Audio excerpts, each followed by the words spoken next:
China. The world's oldest civilization was born here. Thousands of years later, it is one of the world's chess powerhouses. For most of the past 30 years, China has held the most prestigious title in women's chess. The legacy of the Women's World Championship is rich. Menchik, Gaprindashvili and Chibanitsa, Kosteniuk, Xijun and Ho Yifan. Now, three-time world champion Ju Wenjun is defending her title once more. After vanquishing the likes of Katerina Lagno and Alexandra Goryashkina, another rival awaits. Challenger Lei Tingjie had to defeat 3 grandmasters in matches herself to get here. In the first 2 rounds of the candidates, she took on sisters Maria and Anna Muzichuk and won. Then in the final, she beat former world champion Tang Zhongyi. And that's it! Resignation! Lei Tingjie, the winner of the 2023 Candidates Finals. Will Ju Wenjun defend, or will we have a first-time champion, Lei Tingjie? Half the match is in Ju's hometown of Shanghai, half the match in Chongqing, where Lei hails from. Who will win and claim their share of the €500,000 prize fund? Welcome to the official broadcast of the 2023 FIDE Women's Chess Championship.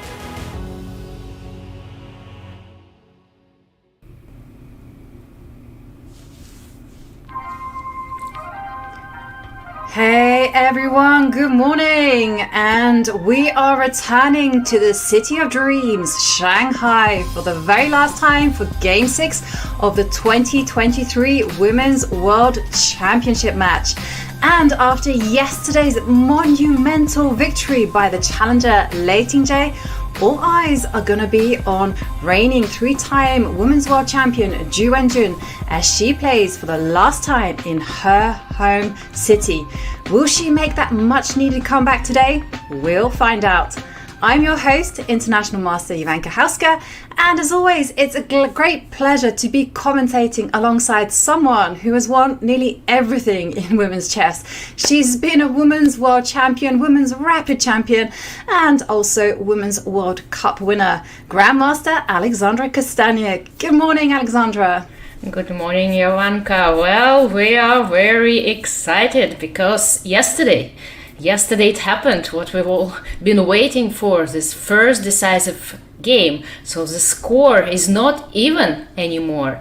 And that means that Ju Wenjun is behind. She needs to win at least one game to get back to the match. And will we see this victory today?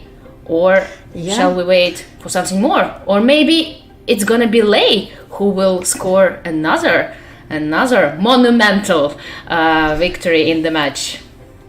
That would certainly make history if Lei Tingjie did that. And there we can see the scoreboard after 4 very tense games. The ice was broken yesterday as Lei Tingjie secured that very important win with the white pieces. And this time, Ju Wenjun for Game 6 will be playing with the white pieces for the very last time in Shanghai. This is her home city. This is where most of her home crowd will be cheering and rooting for her. And there we can see the players settling in. The tension is rising. And as Alexandra says, what will happen? Will Ju Wenjun get that much needed comeback? She's looking focused. And when it comes to these two, obviously Ju Wenjun will be playing this match. Is she in a must-win situation already? Not yet. I don't think we are at this point just yet. Still 7 games to go, and 4 games was white, right? So quite a long road. Just the most important thing is not to lose the second in a row. That's, I think, the most important thing right now for Ju Wenjun, because it happens, you get upset. You kind of have this feeling that you need to win back, to strike back immediately, and you overpush. You at some point you just go too far, and yes, that's when defeats happen. So it's a very interesting game in terms of psychology, in terms how players gonna react, how they adjusted to this new situation of Ju Wenjun being behind and Lei leading the match. Being a leader, it's like extra pressure as well. We shall not forget about it.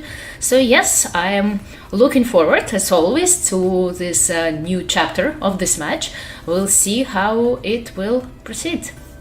Definitely, and one change I did notice is that the glasses are off for Ju Wenjun, and of course while the players are getting ready for battle, let's have a quick look at their matchups and their head-to-head scores. We can see that Ju Wenjun is the more experienced player, and interestingly enough, when it comes to the classical rating, it is Lei Tingjie who has now overtaken Ju Wenjun in the live chess ratings. And well, classical victories, we can see Ju Wenjun still holds a lead, but it's a narrow one after Lei Tingjie's victory yesterday. And let's head back to the playing hall because, well, everything is getting geared up for those first moves to be played. Yes, the official moves were made, and well, at least Ju Wenjun pointed out to the d pawn. It doesn't mean that she is going actually to play d4, because some of the players, they just point to any piece, right? Or they say, you can move any of my pieces and I take back this moved piece, and I will change my mind and play something else. But in case of Ju Wenjun, we might see d4. Yes, we might see first d4 because, well, Lei, she was changing openings, right? And we're gonna talk like in more details about that when the game begins. And changing openings is, well, it's a tricky thing. It just may indicate that you are not sure in one of your openings, and you're kind of afraid of your opponent preparing something, and you like playing, you're trying to surprise your opponent each time. You're trying to be like first one to get out of this opening book. It might mean a completely different thing. It might mean that Lei is so well prepared that she's prepared like 3-4 openings and she's very confident in, you know, playing all of them.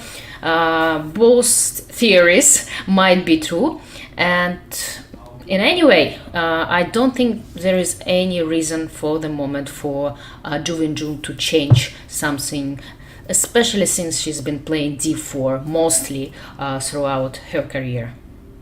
Yeah, I agree with you. It's still very much early days, but once we finish this game, the players will be passing the halfway mark. The tournament does move to Chongqing, which is Lei Tingjie's home ground. And I'm just wondering whether Ju Wenjun will be inspired by the fact that this is the last game in Shanghai. This is where she hails from. And we see Ju Wenjun with the white pieces. She's concentrating hard. What is she going to do? Play d4, or will she get the first surprise of the day by opening up maybe with a knight? We'll see. Or with a c pawn, right? Also possibility to play c4, the English opening. Yep. But somehow with the c pawn, Lei Tingjie might open with e7, e5. And then the game takes a kind of character that perhaps Lei Tingjie is more familiar with. But we will see. They're keeping us all in suspense. Right. Tick tock, tick tock. I can't handle the tension. And we are less than 1 minute from the start of play. And there again, we see Lei Tingjie looking up at the ceiling. And she's been very expressive with her emotions. Yes, she is such a charismatic player, right? You like watching her because her face expressions change all the time and kind of makes it entertaining to watch in a way, because Ju, well, I mean, she looks very sad. Maybe it's just her, you know, regular, she's more to herself, she's more closed person in a way, and it's definitely like it looks like a battle of extrovert and introvert in a way, and that's why this match is so interesting to watch. And well, Ju Wenjun, no surprises here. She opens with the queen's pawn, and now Lei Tingjie pausing, which indicates that maybe she's not going to pick up the queen's. No, she did. She just kept us guessing. Another D5. Queen's Gambit. Yes. It is. Queen's C4. Gambit. And Lei Tingjie, she's tried the she's tried the Tarash, and now she is trying, well, she's tried the, what do we call that? The Vienna Gambit. The Vienna Gambit, yes. And she is supporting that pawn with the king's pawn. Are we going to see a Queen's Gambit declined? Are we going to see a Rogozin? Are we going to see something aggressive or something well prepared? Ooh, pawn takes pawn. Just here, just now. Well, it's an interesting beginning, right? Usually white captures on d5 after some of the knights are developed. But here white captured immediately to avoid some lines with knight takes d5. For example, like if white would start with knight c3, knight f6, and then capture on d5, knight takes d5 becomes a possibility, right? Get into the semi-Tarash lines, and that's probably why, like e6 here, knight c3, like a common move, knight f6, and c takes d5 is a possibility. And here e takes d5 is gonna lead us to this Carlsbad structures that we might witness in this game, but there is another option for black to capture with the knight. And here white tries to avoid this possibility. Yes, knight takes d5, and here comes a semi-Tarash, right? Many lines, huge like theoretical field. And instead white started by capturing with the d5, e takes d5, and here she Ju Wenjun developed her knight to c3, like inviting black to play knight f6 and kind of transpose to this Carlsbad variation. That's what white is trying to get. Well, I assume, I'm not a big expert in that, but I assume there are other moves for black to make except knight f6. And that's why c takes d5, like capturing on the third move, is less common than bringing the knight to c3 first. Yes, it is less common for the simple reason that in this particular line, it is, as you mentioned, black hasn't played knight f6, and so it does allow, after black has reinforced the center, to actually develop the light squared bishop. Now there is one danger to this, and that is you must not castle the black king too early. And I wonder whether Lei Tingjie is aware of this pitfall. Instead, she's played c5. Okay, let's that wasn't expected at all. c5. I was expecting let a normal me check. Carlsbad. Right, but what did she play against Tan Zhonghui in her candidates match? Let me quickly check, because there were some games between them with something. Well, the database doesn't want to behave, with something like similar, or it seems to me that was similar. But okay, let me check it out and I'll let you know. And other than that, okay, yes, that's why I'm saying it was similar. Tan Zhonghui did play like d4, d5, c4, e6, knight c3, c5, c takes d5, e takes d5. Okay, so like with a little like deviation, right? Different move order. We did see the same line happening in that game. And Lei was playing black also and made a draw, and that's exactly the position actually that happened in that game. What we see on the board right now, like Ju Wenjun just played e3, right? And Tan in that game a few months ago before. Yes, played before, exactly. And so we can surely say that Ju Wenjun prepared something for this game. So let's enjoy her home preparation for the moment and see what Lei has in mind.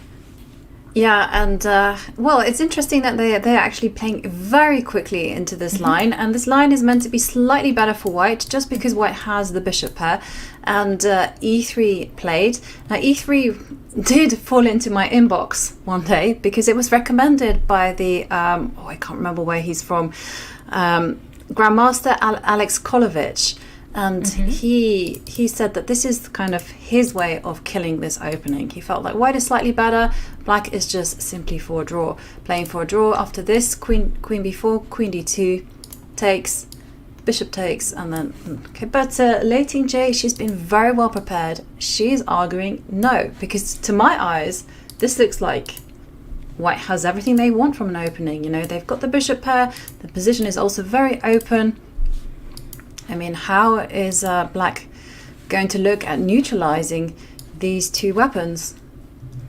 Yeah, this modern theory, right? Getting into an endgame straight out of the opening. So yesterday we were like hesitating between calling a position that actually happened in the game, like choosing between middle game or endgame. Now we have no doubt.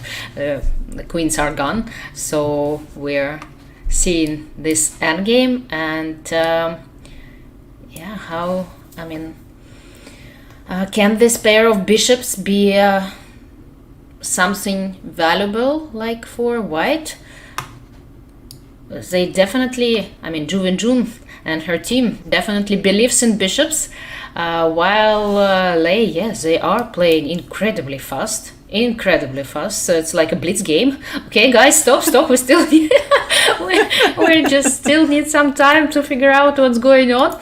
I'm just trying to see if there were any games played with the same position, and I don't seem it doesn't seem so. Short side castle on the 14th move seems to me, at least according to my database, as a novelty. And well, there were some games in Title Tuesday. We were discussing before this broadcast that nowadays there are so many games in the database thanks to this Title Tuesday events, and some of them, they do have theoretical value, surprisingly, right, for blitz tournaments. Okay. Yeah. So up until move 14, this had all been played for, but castles, it was Lei Tingjie who made the first novelty, and she didn't seem phased by that at all because she's the one move deeper. Castles, to which Lei Tingjie just said, okay, a6, and now b3 seems to have come as a surprise to Lei Tingjie. But again, nowadays you have to check the engine lines and see where's this moves allocated according to these engines, because of course these players and their teams, they do like check every single possibility according to the engine first, and then to some human beings second, and b3 still, well, at least to my engine, it's one of the first suggestions here. Let's try to understand the reason behind this move, because b3, well, it just doesn't seem so obvious to me. Probably to get the king out to b2, right? Because black eventually, I think they're planning to play b5, bishop b7, or bishop f5, rook c8. Yeah, I think that's the reason. So if... Let's dive in. Let's dive in and have a look at what black can play, because Lei Tingjie does look like she is settling in for a big thing. And we think b5, right? b5 makes sense after a6. Well, no, I was just trying to understand like why white played b3, but now I see that if, for example, they would choose something else, then bishop might go to f5, and white's king can become a little uncomfortable if the pawn is still on b2, because there's rook c8 coming up, right, and there is some tension on the c file. Well, after b3, yes, if here black plays bishop f5, then white can simply play king to b2, Or first rook Okay. h2 e1, preparing for b5. Yeah, I like rook h2 e1 because after b5 you can get your bishop to f1. Looks a little bit strange, but But it at is a least you're not possibility. interfering with the rook, right? Right. So I like bishop f1. I mean, there are many English grandmasters who have been telling me that don't worry about bishops being on the developing squares because they're long-range pieces. They can still function very effectively. And yeah, rook e1, this still looks, well. But yeah, and luckily for white, you know, she has the bishop on d2, which is covering some of the key squares, b4. And as you mentioned, if the rook does come to line up against the king, it can sidestep with king b2. And Yeah, there so is- right, in general, I think White's plan is about stabilizing now the position, like bringing all her pieces into play, and then probably trying to exchange rooks. More rooks are exchanged. I think it would be better for White because it's going to be easier for her to like bring her king into action and play on the queen side again. As you mentioned, bishops are long range pieces. That means they can easily play on two sides of the board, and especially like the queen side, I think is the place for them to be active, to try to create a passed pawn there, because if they succeed in creating a passed pawn on the queen side, that's gonna be like the end of the game. It is completely the end of the game, and is such a good point that you should be looking at trading off the rooks if you're playing with the white pieces. So yeah, and we do have a move from Lei Tingjie, and that is bishop f5, as you predicted. King, but b5 definitely not the move. And King okay, b2. Ju Wenjun continues to play very fast, very fast. She's still in her books. And because the players they handled the opening stage so quickly, shall we actually just return to the beginning and let's process everything move by move. So okay. d4. Let's head back, and there we can see this is no surprise to Lei Tingjie, and she also copies. And after c4, e6, this was the small surprise from Ju Wenjun. She voluntarily went into this opening, which as far as I know is not necessarily the best response for white, because it does allow the light squared bishop to develop. But Lei Tingjie, she had a plan, and she, after knight c3, she went for it, prepared as c5, and now after knight f3, knight c6, dc5, this has all been played before. This is the big idea that black has, is that you want to attack the knight. And of course, white needs to put the knight on a stable square, so knight came to a4 and overprotected this c5 pawn. But there is a tactical way for black to win it back, but it comes at the cost of the bishop pair.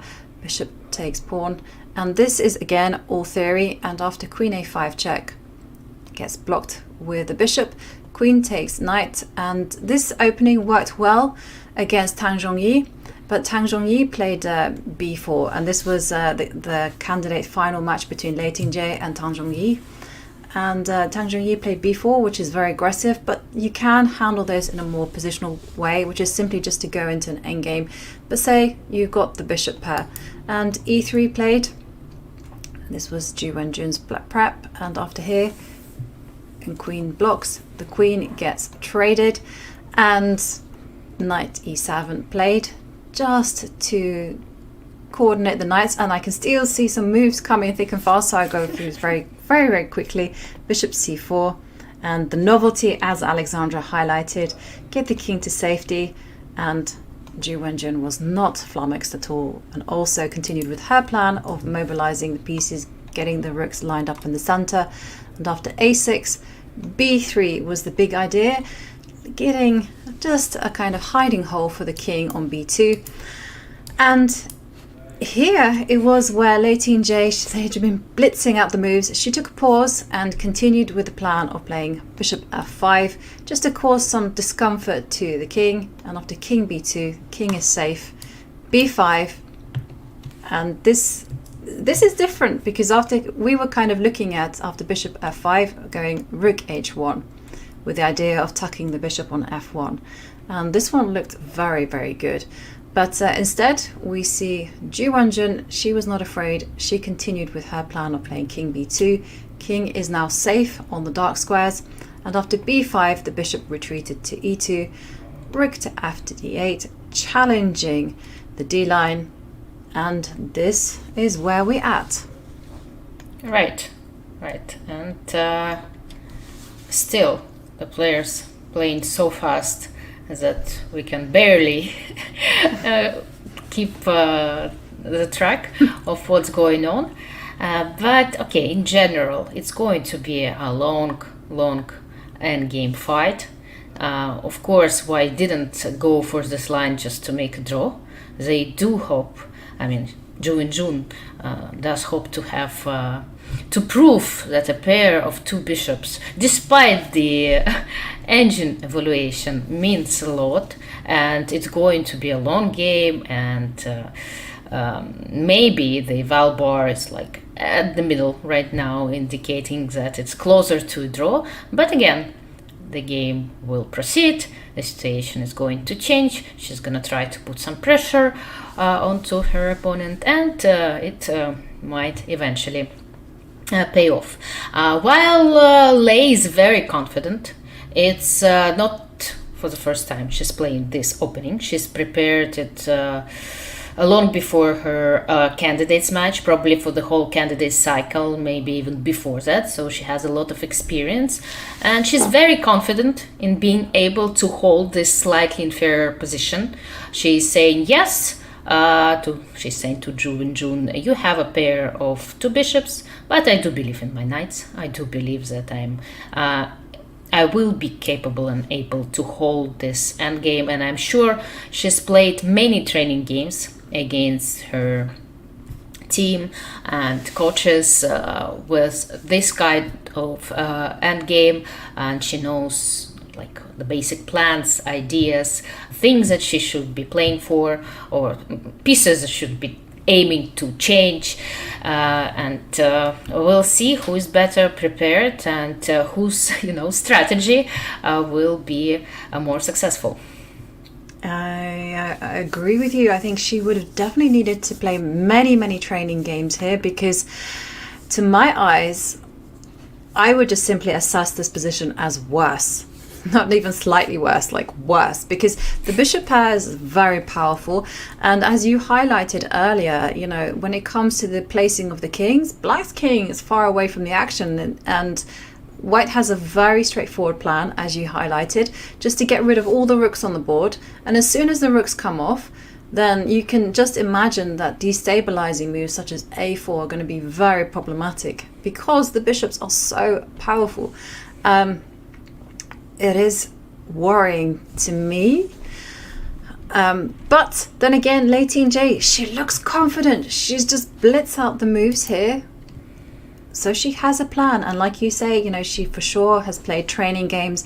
One of the things that I like to do when I'm preparing positions like this is I will often take the side of against the opening that I plan to play. So I often get my phone out, and because the phones are so strong these days, and say for instance I'm training in my Caro, I make the computer play the Caro against me, and I will play White, and it plays all sorts of nonsense, and I'm struggling with the white pieces, and so I'm like borrowing ideas from this device. And I think it's a nice effective training that you play the side that you're not going to be playing, and you also get to kind of like feel whether you're comfortable. Would your opponent be comfortable in this type of position? But if you don't have cloud engines, I recommend something simple as the phone. You can do this as well on the train. You can just get out your phone and get out this position that you want to play, and then make the computer play it out for you. Because because one of the things that I find with computers is that if, for instance, I were playing the Caro-Kann, and which is my opening, and the computer were playing white, it would just crush me all the time, and that's just depressing. So you want to crush it with the white No, pieces? it crushes me. It crushes me. You know, I mean, sometimes I played the most ridiculous. It plays the most ridiculous approach. Like, it doesn't even develop the pieces, and still, I'm like thinking, oh, it's not that easy to coordinate things. Computers are very strong. Rook f to d8. So for sure, Lei Tingjie, she's confident. She's prepared this line. And her idea now is to play bishop d3.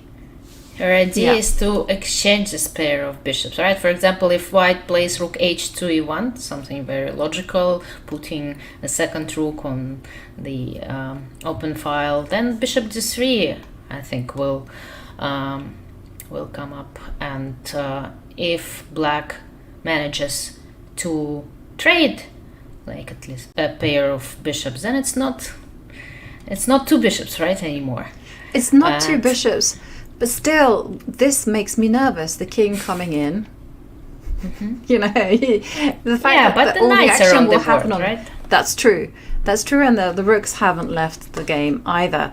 So, but I don't know. I've panicked and visualized the future where those rooks are off the board, and the white king is somehow making its way towards the a5 square, and black is powerless. But okay, this is. I'm sure Lei imagines the future a little bit differently.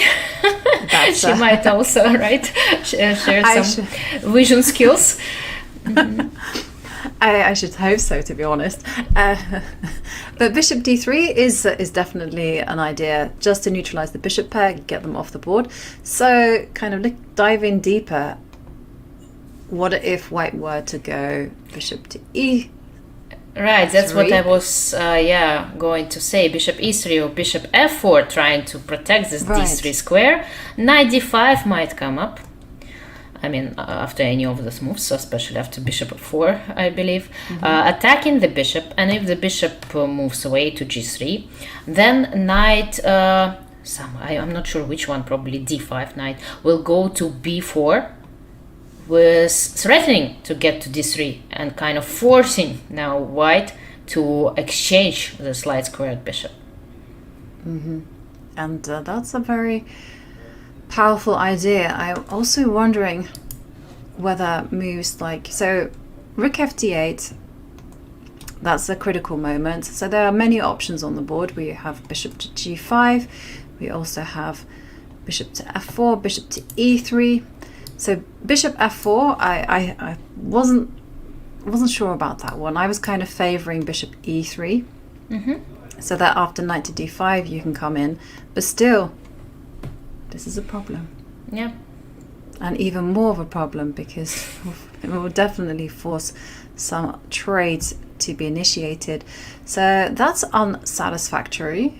So big question for Ju. Maybe... Yeah, how to keep those two bishops alive on the board. I know it's like a modern chess in like full colors, because okay, you like if you just evaluate this position without any precision, just like by glancing at it, you say okay, it's a very pleasant endgame for white. They have like two powerful bishops, it should be better for them. But it's not about this, it's all about this precise moves. And Lei might agree that yes, if white will just stabilize the position and keep this pair of bishops on the board, it will be better for white. But now she has bishop d3 in mind, and it's just about time. Maybe white doesn't have enough time to stabilize it. Yeah, maybe that is the problem, and you're completely right. It's all to do with concrete variations. It's the modern day of chess, because I'm sure in the olden days, like literally 5 years ago, nobody would go to this endgame. No one would touch this ending. They'd be like, ooh, why would you just want to grovel this draw? But now it's like, okay, It's proof to me why this position is so bad. And it's actually not, because as you mentioned, there's no time to deal with his ideas of bishop d3 and oops, that was not what I wanted. Bishop d3 and knight to d5. Right. And yes, I just I actually say to myself pretty often that I used to be criticized by different chess players and grandmasters and coaches in my early years when I was playing something, that looked like dangerous or ridiculous or not to their standards, and they used to tell me, you shouldn't do that. Okay, for example, you shouldn't play g4, right? Or it weakens your king too much, or you shouldn't do that, or you shouldn't do this. And in fact, as modern computers suggest nowadays, you can do anything if it works out, move by move. Of course, there are basic rules that you should be aware of, but it comes, as we say, that chess is 99% of tactics, right? It's 99% of calculation. And if you can prove your dubious looking moves to be exact, precise and true, so yeah, you can break those rules. And actually it's a big mastery to know where these exceptions happen. I was listening yesterday, watching this AIM Chess tour broadcast, and was wonderful commentary as usual. And I think it was Simon and David Howell and Simon Williams. They were discussing this players using this ridiculously looking openings, like Magnus Carlsen playing something b6 g6, something weird stuff, and they were saying, okay guys, but you don't do it yourself, right? You just don't repeat after these players. If these players play this kind of weird looking openings, you just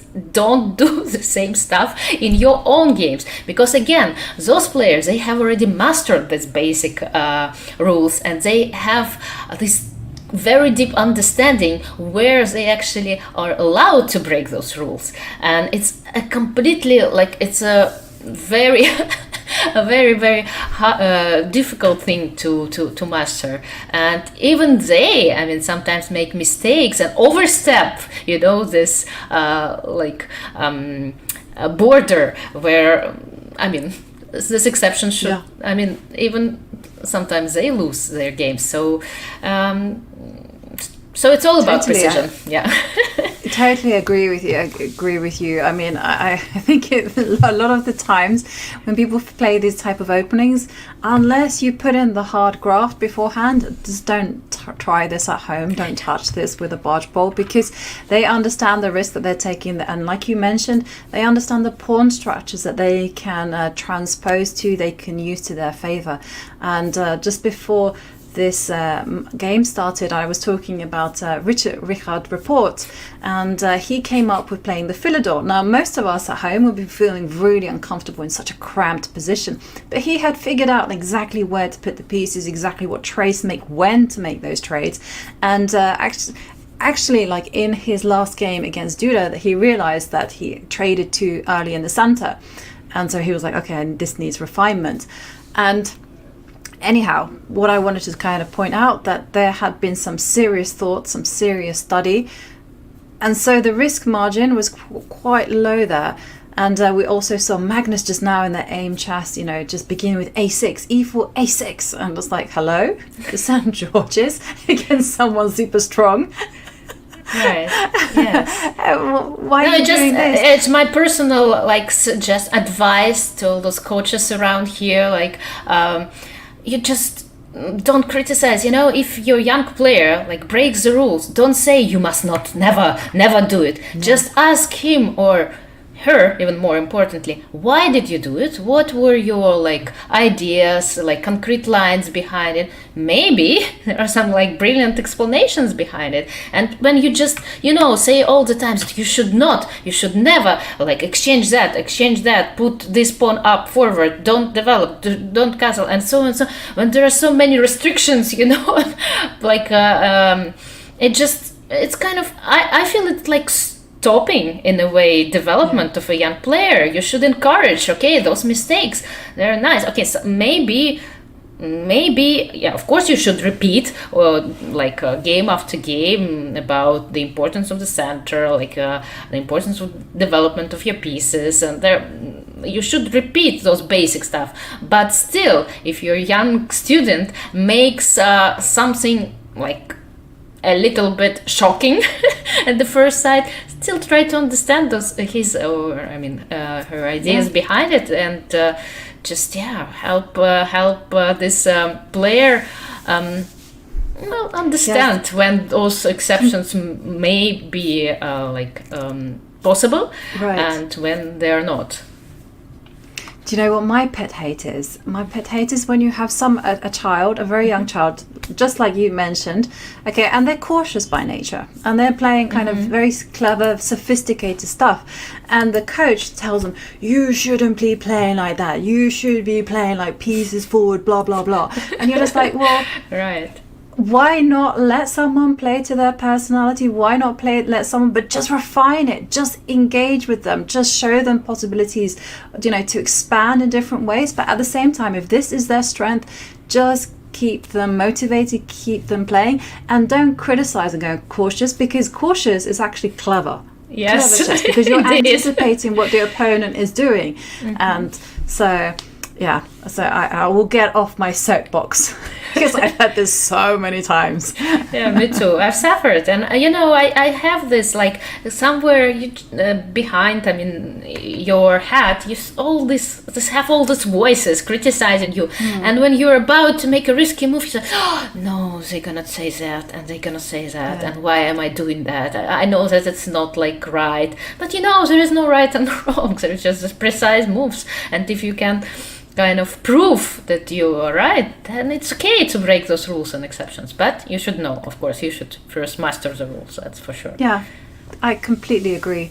Just it kills the enjoyment as well. And I do feel that when you're playing chess, however you play chess, and also one thing, let me get back on my soapbox. Oh my, this is terrible.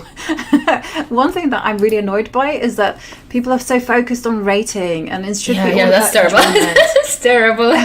Yeah, kids are usually, and they count those, rating points, or even chess.com rating points, and they say, what is your rating on chess.com? Say, I have no idea. I mean, it keeps changing. That's okay. That's what rating do. But it's not about rating, right? It's about the level of your play. It's about the quality of your games. Who cares? Like, what do you have? No, it's important. They have these goals of reaching 2100, and they say, yeah, I did it like a lifetime. Yeah. Okay, I mean, goals are great, right? They motivate you in a way, but just don't stress out. Like, ratings will come if you just play stronger. Exactly. If you enjoy the game, naturally, you're going to get better. And it shouldn't just be about ratings. It also shouldn't just be about like whether you see chess as a competition. I personally think that, there's many levels to chess. Like, you have the hobby, like you just pick it up, play chess, enjoy the game, discuss the game with everyone you can. Like, for me, I would really love to see chess more as like a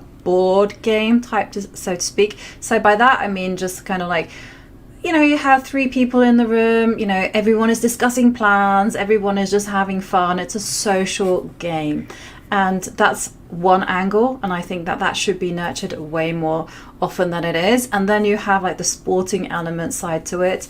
And I think the sporting element side really needs to combine more of live action commentary, where commentary is happening in the room, so that it engages the participants. Yeah, that's wonderful. And I say this, I say this because just before this event in the end of June, I didn't go back in time, and basically I did some live commentary in Singapore, and it was in front of maybe a few hundred people who could not play chess, and I had my voice booming. That's the first time I've ever done commentary with my voice booming across the room, and I was very, very scared. But and then when I looked over at one point, I could see everyone was transfixed by the game, and suddenly everyone came running after the commentary. I'd done it with Nemo, amazing streamer, and everyone came running to us, and they're like, oh my god, I never knew chess could be so exciting. And that's like one way to market it to everyone, because you want it to be an inclusive game. And then I also think like this high level chess should be respected. It should be publicized as much as possible, and because I have to say, Ju Wenjun and Lei Tingjie, they're keeping us engrossed into this game. And I mean, the first 4 games might have finished in draws. And if you just look at the openings to begin with, you might go, oh, boring, Berlin draws. But no. There's been so many levels. And, you know, even for the press conferences for the last few days, I've just seen some pictures. And you see Lei Tingjie, she's kind of relaxed, very happy. And Ju Wenjun doesn't quite kind of seem to be in her comfort zone. She seems a bit frustrated, sad. And this yesterday was really sad to cruel. see the pictures, right? No way. Yeah, you could just see Ju Wenjun. She just wanted to be out of there. But then again, she's now in this situation and she needs to get a comeback win at some point. And it seems like Lei Tingjie in this opening battle has once again came to the game with sharper tools. Right. Yes. So Ju Wenjun is taking quite a long thing, right? More than 20 minutes already. Well, sometimes players do stop at a certain point and try to, you know, despite the fact that they might have seen this position during their homework and preparation, they still want to take this time off to like dive deeper into the position, to start thinking, to start their brain, like to transpose their brain from like recalling theoretical moves into this playing mode, because sometimes you just fast forward this stage and make mistakes, and that's certainly the thing to avoid. I mean, they blitz out so fast this moves that she has this luxury of like spending even half an hour, you know, getting deeper into the ideas of this position, of this endgame, because one inaccurate move and it's just black is gonna equalize pretty easily, and that will be a draw. So precision is the key here. Yeah, and you mentioned it, precision is key, and we are going to leave Ju Wenjun to her thoughts there. We see her there with her hands on her head.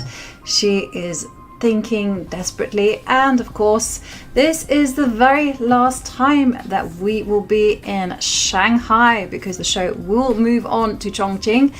And in the meantime, I think it's the perfect time to take a pause, and we'll find out whether Ju Wenjun has navigated those opening troubles, those opening problems. So join us after this break.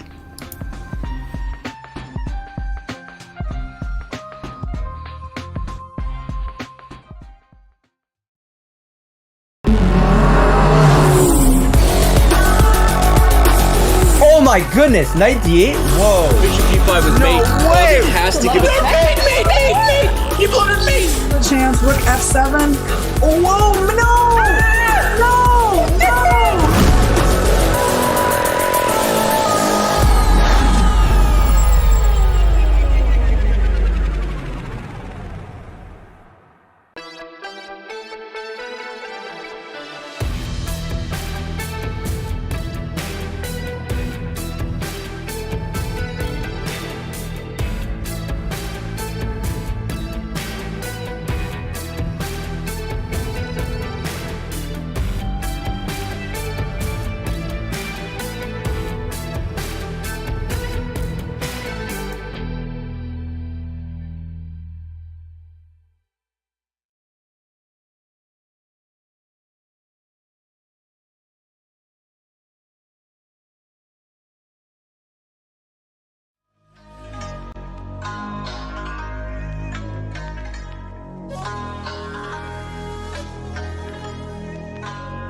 And hello, and we are returning back to Shanghai. Remember, this is the very last time that the players will be playing in this iconic city, because after a few days they will be moving to Chongqing, where this is Lei Tingjie's hometown. And of course, let's not forget that Ju Wenjun, reigning three-time women's world champion, is trailing behind after Lei Tingjie's monumental victory yesterday. And we are in game 6 of the action, and so far the players did treat us to something like a similar to a blitzfest. But now the opening stage has passed and we are moving on to the middle game. Or hang on a second, is this a middle game, or is this an end game? Is this a queenless middle game? Well, I think we're witnessing an end game. Yeah, right now. Yeah. Of course, we can say like multi-pieces end game, but still, it feels like an end game already. Yeah, it certainly has the characteristics of an end game. But there's one big difference. Whilst the rooks remain on the board, there is no way that the white king is going to get mobilized. Meanwhile, if the rooks get traded off, then it's going to be all about the power of the white king. And we left you just after Lei Tingjie had played rook fd8, and we thought that was preparing the idea of bishop d3, trading a pair of bishops. And after a pause, we saw Ju Wenjun that in the break she did mobilize the rook, and after rook ac8, which was played almost instantly by Lei Tingjie, now again we see Ju Wenjun take a pause. Right. So we are thinking, yes. I mean, yes, still quite surprising for me, yes, not to see bishop d3 happening. But maybe rook 8 to c8 is a more aggressive move in a way, because, well, the rook is now like looking at the c2 square. You know, if the knight moves away from c6 at some point, rook c2 might become quite unpleasant. So white needs to take care of such ideas and keep them in mind. So like one idea that just suddenly sprung to mind was that, you know, black could actually be very well threatening knight to e5. Mm-hmm. So with the idea that, okay, so I don't know, say you make a move, like I know, don't criticize me, this is clearly not a move that's going to be happening, but this was something that could be. And after the king moves, do you want to move to a3? Actually, I might just have, I was thinking this. Might be a good idea, might be a good trade. But yeah, in that case, probably rook takes d2, rook takes d2, and then rook d1 might, you know, at least make white feel safer, although I'm not sure if and the king is coming. Yeah, the king is coming. So, okay, maybe this isn't a dangerous idea, but this is something that you do have to bear in mind. Rook c2, and if you can maybe get rid of this knight without sacrificing your own knight, then okay, rook c2 is unpleasant. So we'll find out. So rook ac8, as you mentioned, introducing the possibility of rook c2 once the knight clears the way. Exactly. Okay. Still quite a long thought. Another one. Yeah. I find it quite difficult and challenging, you know, to be able to think for 2-3 moves in a row, like long think. And I sometimes you tend to, if you like think for more than 20 minutes on one move, then you tend to make the second one, I mean the coming one, faster. And that's the thing to avoid. I find it that you need to find this patience to recuperate to yourself and kind of force yourself to think as much as needed for 2, 3, 4 times in a row, really depending on the position. And there we see the players. Okay. There's a nice question from chat which says, who was our inspiration to become a chess player? So I'm going to put that question to you, Alexandra. I'm dying to know the answer. Who was your inspiration? Nobody. I mean, I don't like this kind of questions because people keep asking them, expecting, this precise answer with the precise name. But I was not inspired by any chess players. I cannot even say that I was inspired by chess in general. I mean, I was, of course, a very I like competitive person, a competitive kid, right? But I like competitions in general.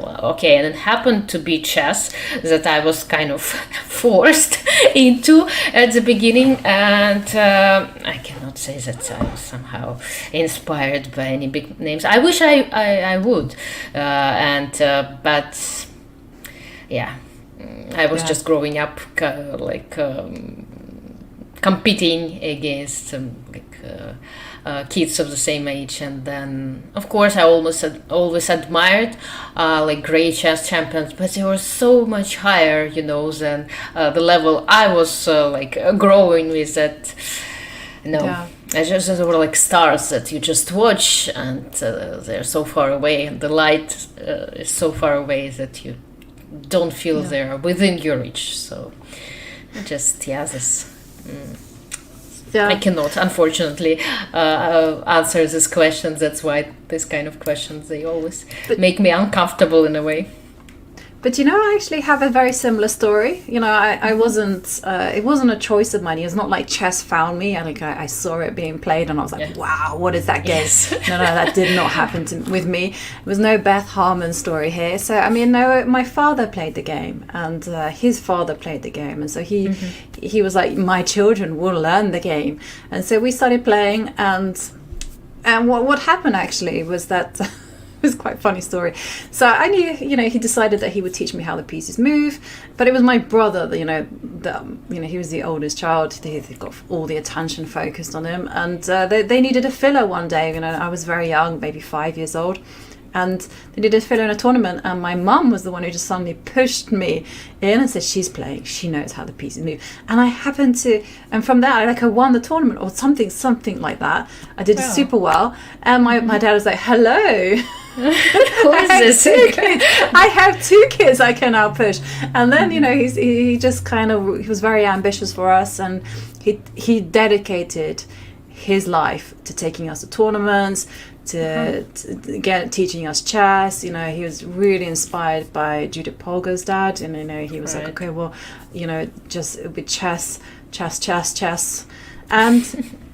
and I'm very grateful to him that he did this. But like you, because I wasn't a game that found me, I wasn't necessarily like, oh, this person was my inspiration.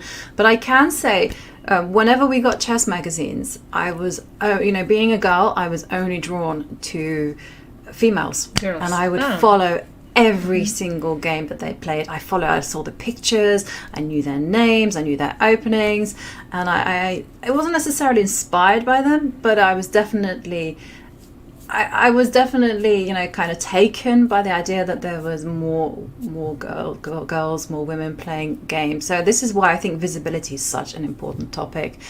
And but also I remember the very first time I interacted with a grandmaster. So I think I was maybe 6 or 7 years old, and it was at the Barbican Centre, and it was Julian Hodgson and John Nunn. And they were kind of recording these positions, and they were putting them up on the demo boards. I'm that old. And and I was thinking, how can they possibly just recall a position? Because that seemed to be incredible.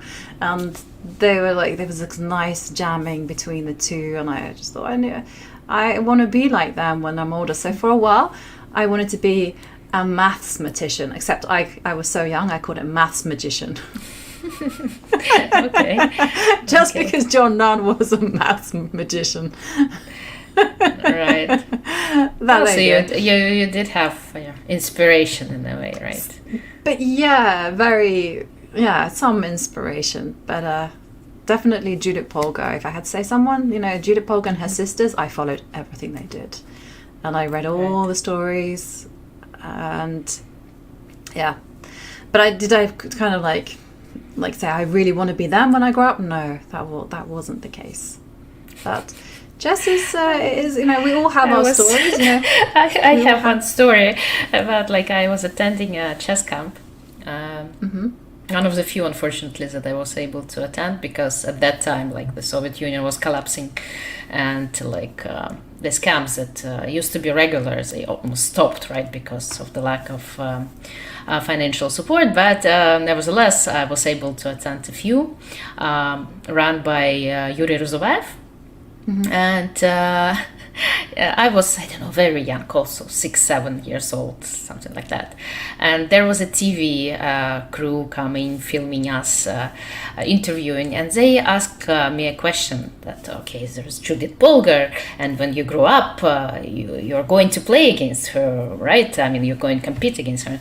And I was saying, nah, I won't. And they said, why? Well, because she will get just too old and she won't play anymore.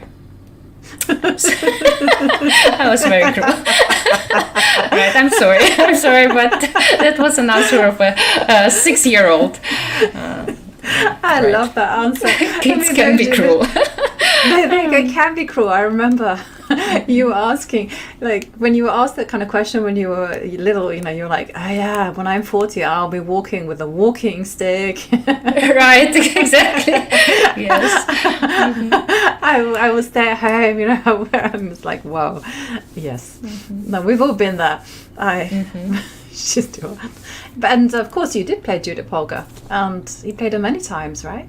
Oh no, just twice. I think 2 Blitz twice. games. This in Moscow, this famous Blitz championship that I've taken some scalps during this event.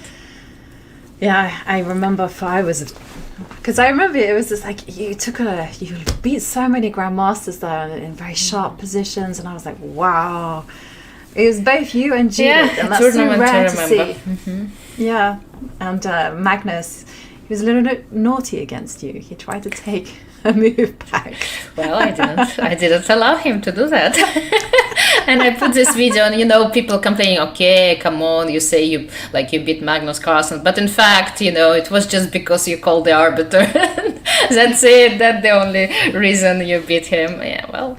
No, it wasn't. That was not the case. You were actually winning, and he kind of tried to take a move back. No, I was not winning. To tell you the truth, the position was already a little equal, but not winning. Okay. No, anyway. The trend that I have felt, it was that you were better, at least. You were better. Yeah, let's believe so. Yeah, let's believe so. I was putting pressure again. It's all about putting pressure, onto your opponent, because if you just play a game against someone very highly rated, they won't make mistakes out of the blue, right? If they make mistakes, that means that you did something to provoke those mistakes, and that's in any kind of sport and battle. And that's what I keep saying to my daughter. Rating doesn't matter. The only thing that matters, you should put pressure onto your opponent.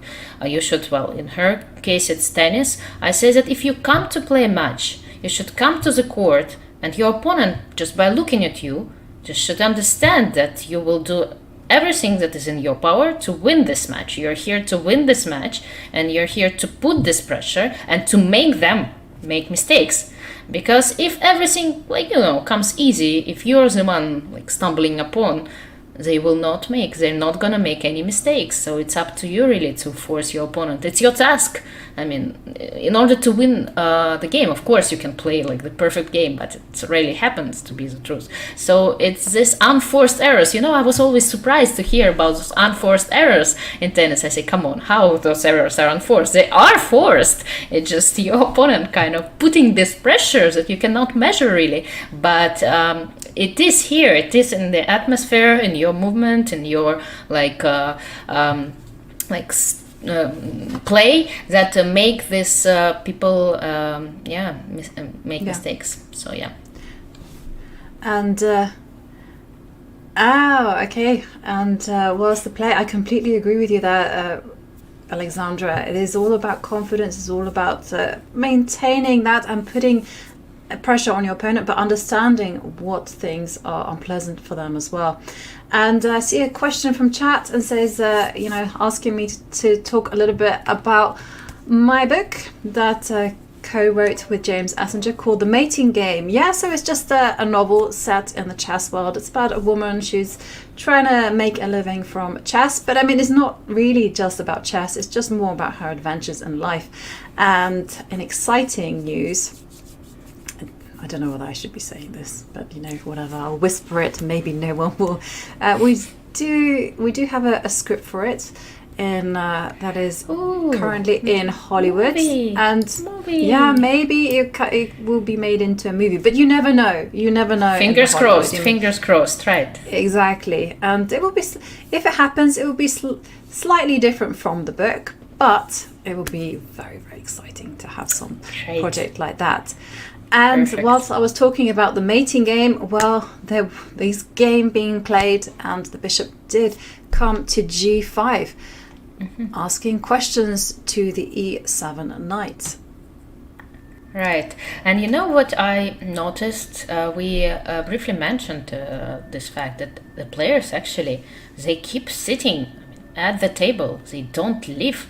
I mean, this Ju Wenjun, she was thinking for more than 40 minutes, right? She spent about 40 minutes for her last two moves. And Lei, she's always been there. She was present, was also thinking, and that's amazing.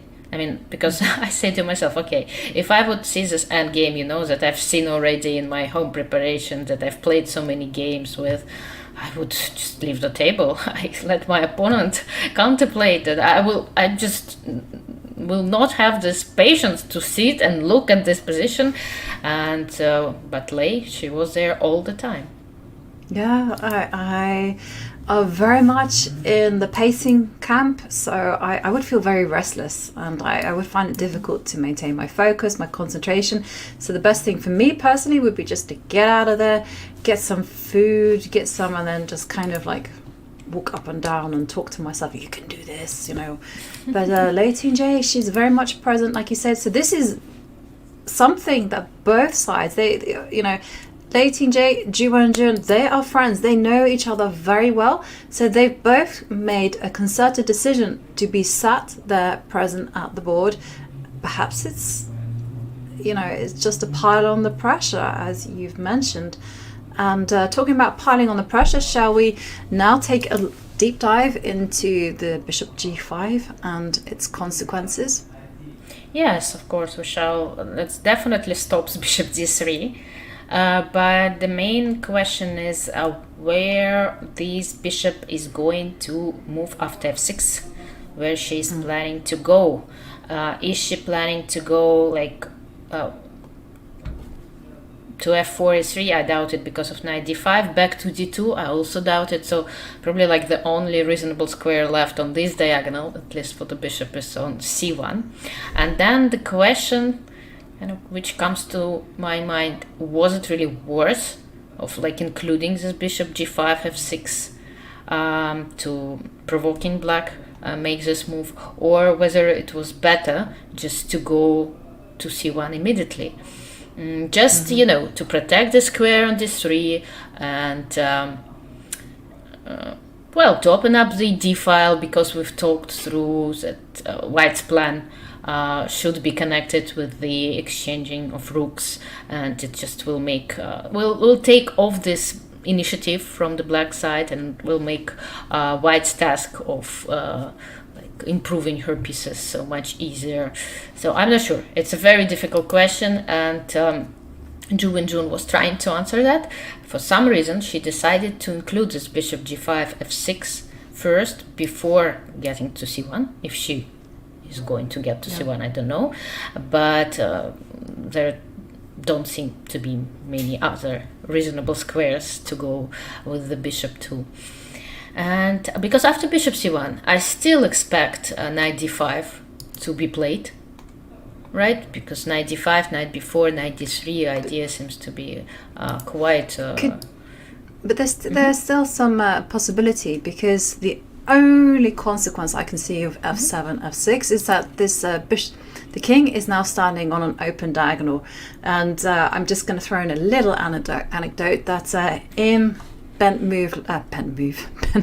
Larsen's Good Move Guide, he was talking about kings being very unsafe on open diagonals. Don't forget that fact. And if the knight comes to d5, it is possible to go a4 with the idea. Okay, and I can see the evaluation bar does not approve. Yeah, unfortunately, it just doesn't work. White doesn't have time for that because White's king is in trouble as well. We mentioned the rook being on the c file and heading towards c2, right? And now knight c to b4, for example, just threatens a checkmate. Look, if White keeps ignoring and capture on b5, like rook c2, rook e2, it's a checkmate. And that's it. It's game over. Yeah. King cannot hide, and look at that.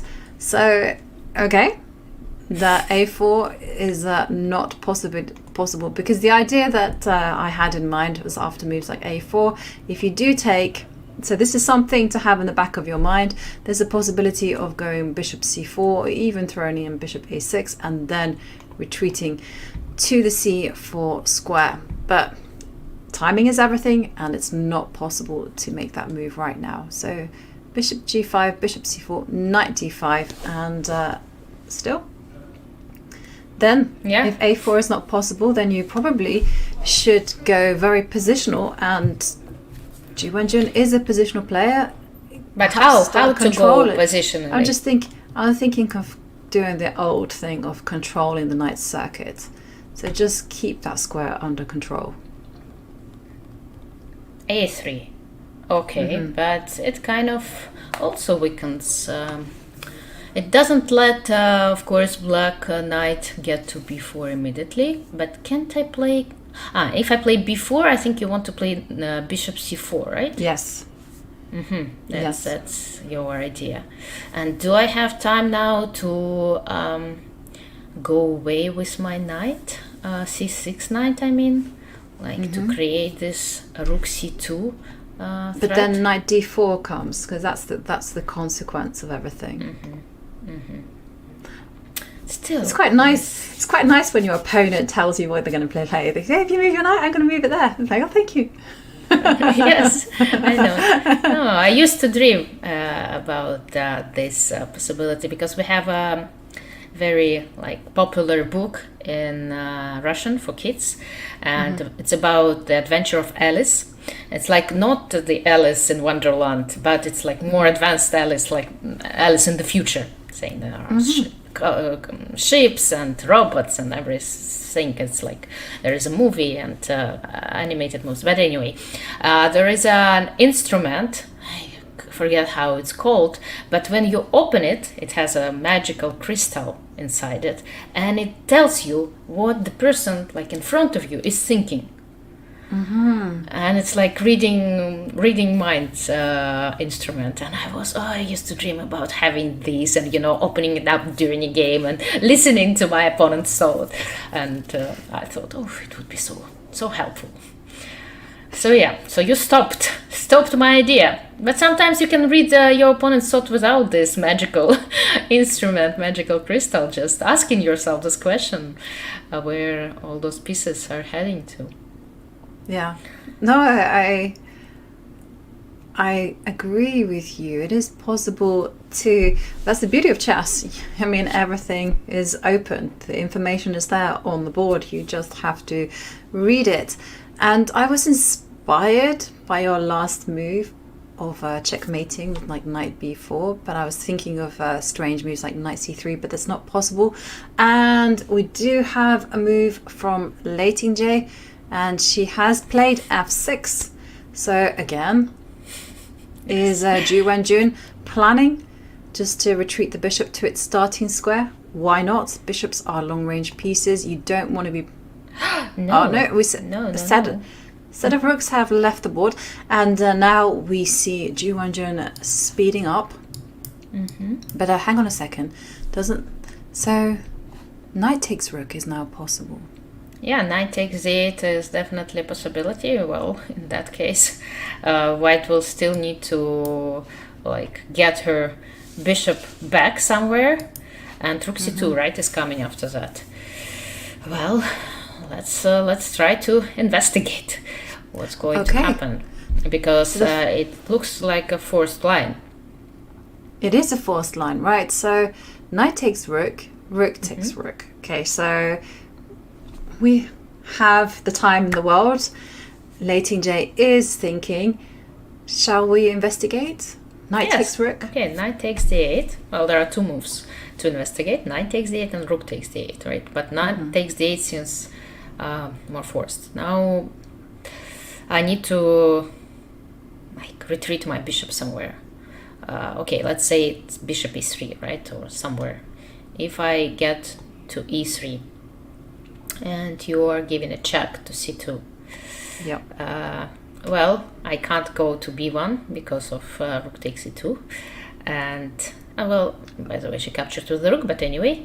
And if I go to a1, it's a little bit sad in a way, but it's a bit to passive. a3, yeah, but to get to a3, it's also kind of scary, because that's very scary, because like mating nets galore, right? So I think king a1 is the only move, and then you argue, I guess, that this rook on c2, it's not going to live a long life on that square. Although you see, you can play knight d to c6, and if I play bishop d1, no, I mean the black knight, yes, and if I play bishop d1, you can insist of having the rook on c2 and play knight to b4. And yeah, I mean, it looks like a draw because it feels that I have to take on c2, you're gonna capture, and then you're gonna capture on e1, and okay, a lot of trades, a lot of exchanges, and looks drawish. Opposite color bishops.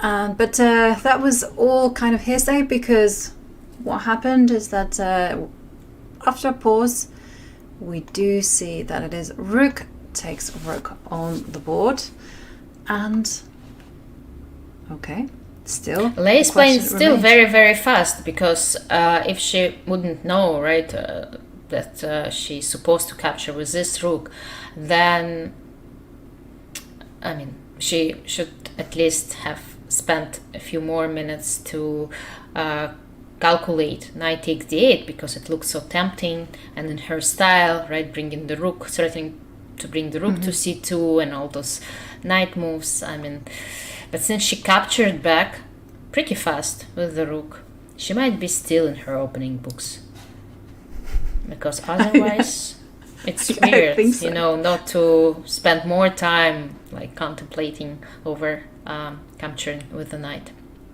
Yeah, it is. And well, how many moves in? 21 moves in, and Lei Tingjie has 1 hour and 20 minutes on the clock. Ju Wenjun, I have to say, she's been outfoxed at the opening stage in nearly every single game. We've seen Ju Wenjun use a lot of time on the clock. She is now under 50 minutes, and question for her is, where is she going to retreat this bishop? I guess Lei Tingjie is just saying, you know, maybe bishop d3 is coming, your idea, or knight d5, knight b4. I also really like that move. Well, without two rooks on the board, this knight d5, knight b4 doesn't seem so scary, but again, it's not clear whether white has possibility to maintain or play for any advantage, right? The line that we analyzed after without capturing on d8, like bishop c1, knight d5, and a3, the moves that you proposed, I liked it more in a way to keep like pressure on the board, but with the rooks present, right? The rook on c8 and d1. Here, like from one hand, okay, fewer rooks, there are less initiative black has. But at the same time, it feels like there might be less chances for white to fight for this advantage. Yeah. And well, if you're not doing knight d5, then I guess you have to go to, let's dive in. I guess you have to, oops, the bishop is going to retreat I don't quite know where the bishop should go. Let's put it to c1. Yeah, at least it's out of this knight's range. No one can touch it. And okay, so we go to the second plan of going bishop d3. And just... Can't I just insist on having two bishops present on the board and play bishop to d1? Looks quite passive, but I know that, in situations where you have a pair of two bishops, those passive moves, they sometimes are okay, because eventually this bishop will get out. Yeah. They're out after moves like b4, right? b4, a4, and if she can mobilize the other pieces and just kind of uncoil herself, all is going to be okay. And I agree with you, and it's also very much in keeping with Ju Wenjun's style. She's been having this approach throughout all the games that she wants to keep the game alive for as long as possible. And I saw an interesting interview yesterday with Ni Hua, who is the women's team chess coach, and also he's worked quite extensively with Ju Wenjun, and he said that Lei Tingjie has been a chess professional since she was the age of 15. So she's kind of been training for 8 hours per day since a teenager. And when it comes to style, he said Ju Wenjun has a very positional style. He said Lei Tingjie is more aggressive, and for him it's a battle between the shield, Ju Wenjun, and the sword. And there we see Ju Wenjun retreat the bishop to the d2 square. Well, keeping this e1, a5 diagonal under control, just in case. So there are no knight b4 or some other ideas connected with the squares. But again, the knight on d2 is not very stable in a way, because it's been protected only by the knight on f3. The bishop on d2. It's protected only by the knight on f3, and if this knight is attacked at some point, even if black plays g5, for example, right now, white will need to take care, right, of this bishop again. So that's why we're suggesting bishop c1 or bishop e3. We're trying to put the bishop onto more safer places. Yeah, and I think it was grandmasters like Alex Yermolinsky that kind of enlightened me about this idea of a tactical weakness, and you kind of highlighted it. So like one defender, one attacker, tactical weakness. And as you mentioned, once the knight gets dislodged, that's it. This bishop on d2 is loose. And okay, but Ju Wenjun, she's excellent at calculation, I guess. But it's still quite far away, right? It's still quite far away, this g4 possibility. But yeah, Lei is looking up as if she is trying to remember. Again, I've now brushed up on my body language 101. So here you go. Are you ready for this? So yes. If you look to the right, then you are imagining. If you look to the left, you are remembering. If you look to the right and down, then you have self-doubt. If you look to the right and up, you're lying. Right and up. What was imagining? Right. Just if you just look to the right. To the right. Okay. Look to the right, then just remember it. Look to the left, then look to the right or up. You're making things up. Now, whether this is necessarily true or not, I don't know. But anyhow, we did see Lei Tingjie. She was looking to the left, so this means she is trying to remember what she's going to do. And, well, it's the perfect time to take a second break, as the tension is rising in the playing hall of Shanghai. Beautiful city, and we'll find out more after the break exactly what happens. So see you in a few minutes.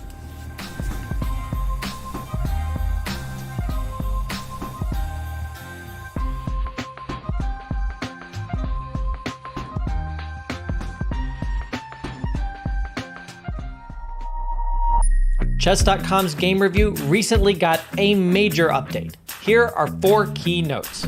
At the end of each game review, you will now see a summary of the game from your coach, your performance rating for that game, and a quick grade for you and your opponent in the opening, middle game, and endgame. We've added a new classification called miss for when a move fails to take advantage of an opportunity, but it is otherwise a sound move. We've also changed the definition of blunder. Now a move will only be considered a blunder if it loses material or allows a checkmate. Coach will now draw arrows and highlight squares when you hover over or click on the highlighted words in the move explanations. This should make move explanations easier to follow. Finally, Coach's explanations will now reference specific pieces and threats in explanations, making move explanations much more intuitive. The new game review experience is available on chess.com right now.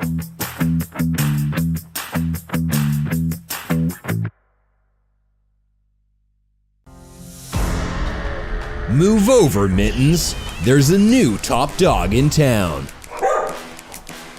Benji the Bernadoodle might be an international master of fetch, but chess lessons with his dad, Gotham Chess, aren't really sticking. Host of his own public access TV show, Wishboy knows a thing or two about the most dramatic moment in chess history. A baller through and through, Buddy Buckets is moving his game from the basketball court to the chessboard. Watch out! Pinky practices chess from the inside of his mom's handbag on Woofstock's law campus. Don't judge a dog by its Diamante collar.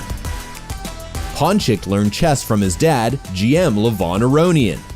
He has never lost to another dog at chess and certainly won't lose to you. This July, the possumness is unleashed on chess.com.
I didn't think about winning or defending the goal. I just think we're still a strong team and hopefully we can play our best.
Hello everyone, and we are back in Shanghai in the playing hall, getting ready to see whether Ju Wenjun can make that comeback victory she so desperately wants.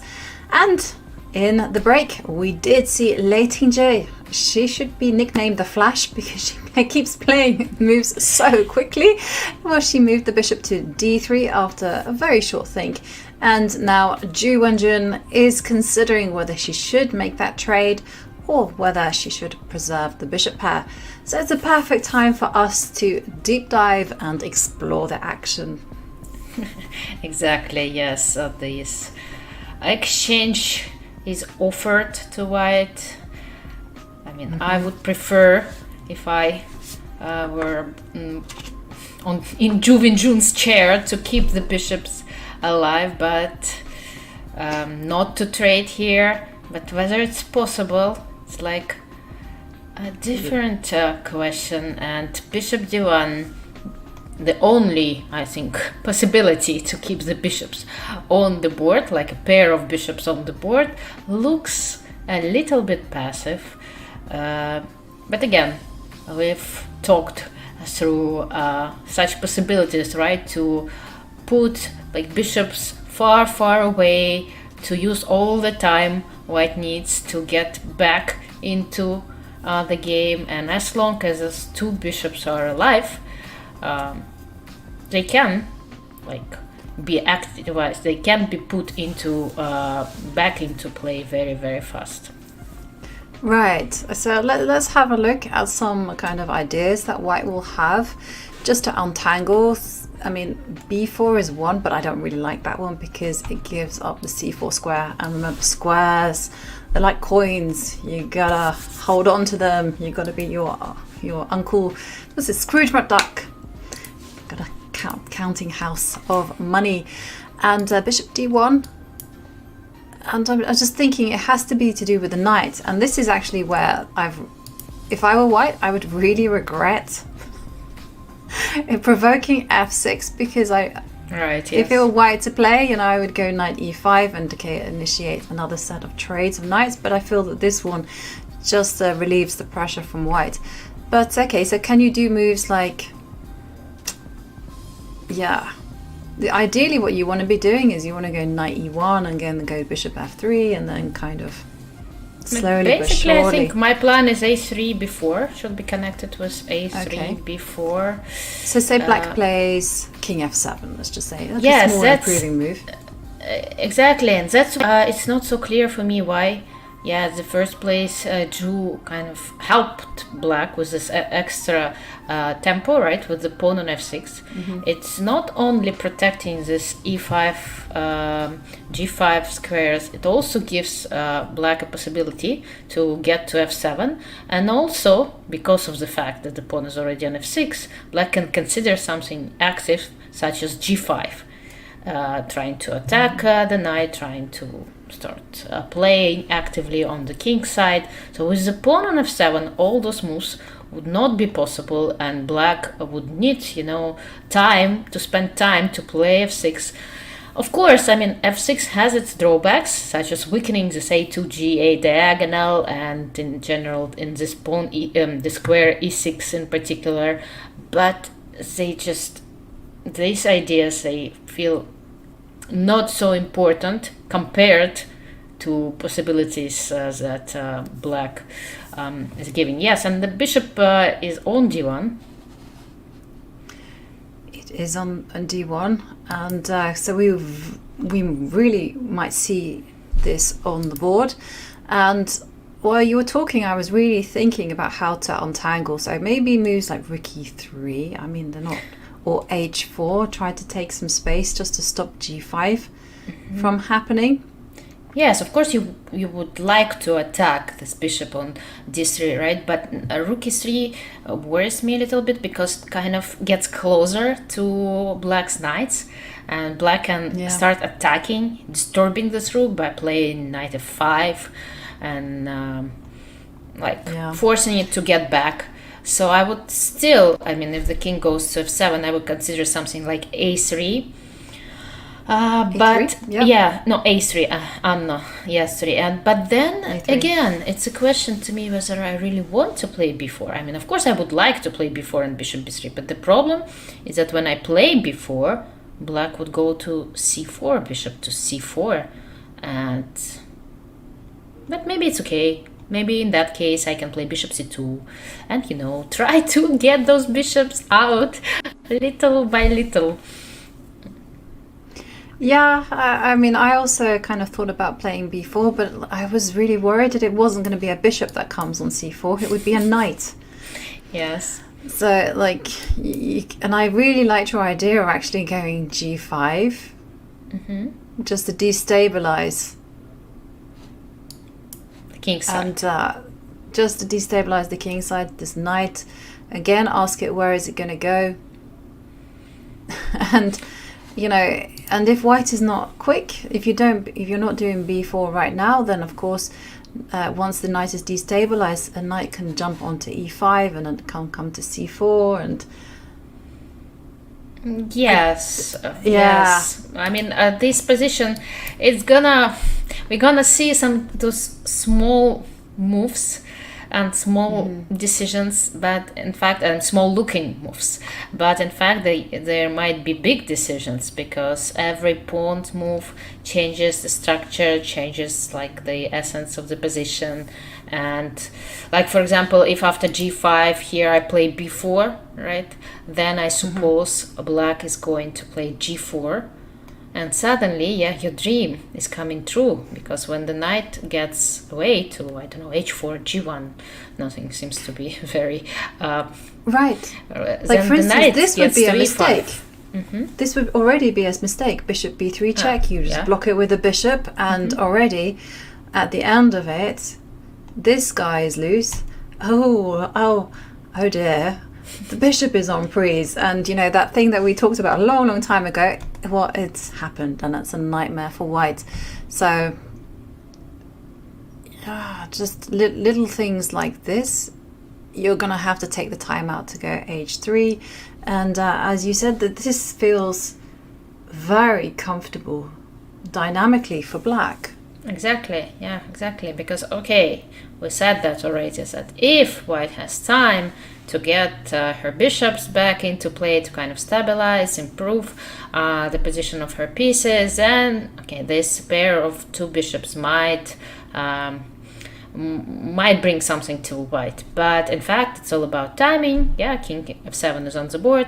It's all about concrete moves, and it looks now quite unpleasant for white, because it feels so much easier to play with black. The moves are so easy to make. King f7, g5, trying to attack the knight, and then trying to bring your own knights into play. Knight d5, knight e5. I mean, so many tactical resources. So I mean, nothing to worry about whatsoever when playing black for the moment, and quite a hard task for Ju Wenjun. Not to over push, right? We've talked about that, because she might feel this need to win back immediately, to even the score right now, right here, while still in Shanghai, so not to go to Chongqing being a full point behind. But at some point, it might become just dangerous for white, because one inaccurate move and the initiative goes to black, because they are more active. I mean, black pieces are more active, and well, we'll see how it goes. We will see, and I think moves like a3 maybe are already inaccurate, just because it does allow black to see space. So an I was just gonna say h4 might be called for in light of the variation we just looked at, and h4. So you are reading Ju Wenjun's mind, all right? And that makes me wonder whether King f7, wouldn't it have been better to play g5 instead? To start with g5 instead of King to f7? Yeah, that thought crossed my mind as well. So let's just kind of go back in time to this moment where Lei Tingjie just quickly put the king to f7, And in light of everything that we looked at, g5 could be the more accurate move. After all, the king is going to come to f7, whether it likes it or not. Next move. And yeah, I agree. That could have been a critical moment for Lei Tingjie. But as it stands, h4 on the board. And now Lei Tingjie needs to continue with her initiative. Yeah, we'll see how she does it, because hopefully it's gonna be her first long thought of the game, because she's been playing so fast, you know. She's just spent 20 minutes compared to almost an hour that Ju Wenjun spent. And even though we say that this time difference in an endgame, it might not make like a huge difference at this point, but we shall keep in mind that eventually, okay, so they're gonna make moves, they're gonna reach this time control, and they would, well, most likely gonna get this additional 30 minutes, but 30 minutes is not that much, right? Time, I mean, it just means that Ju Wenjun, up to the moment, already spent 1/3 of her time for the game. Yeah.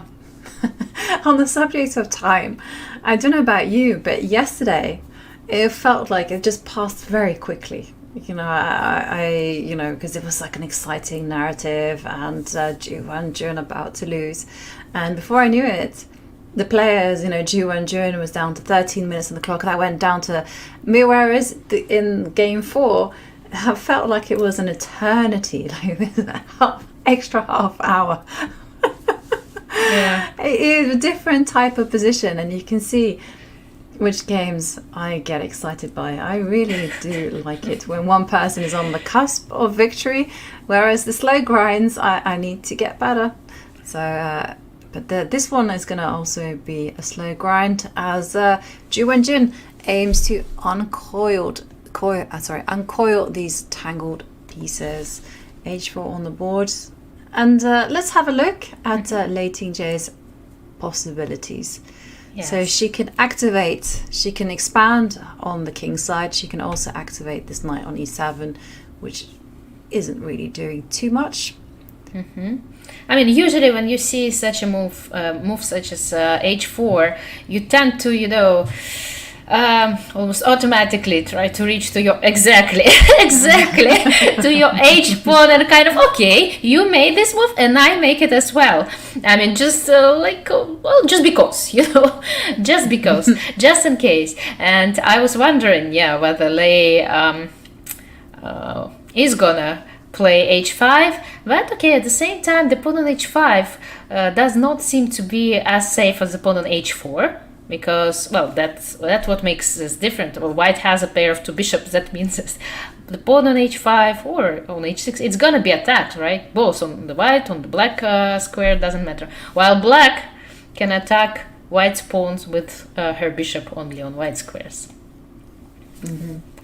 Yeah, that's an important point. The bishop and the knight, they work on the light squares. These two bishops work on both squares. So that's why the two bishops are better than bishop and the knight. There was that philosophy, I think I mentioned it before, but it was, I later found out that it's actually from South American chess circles, that a bishop and a knight are actually inferior to any two of a kind minor pieces. So that included two knights, which surprised me completely. I was like, two knights? I don't think so. That's interesting.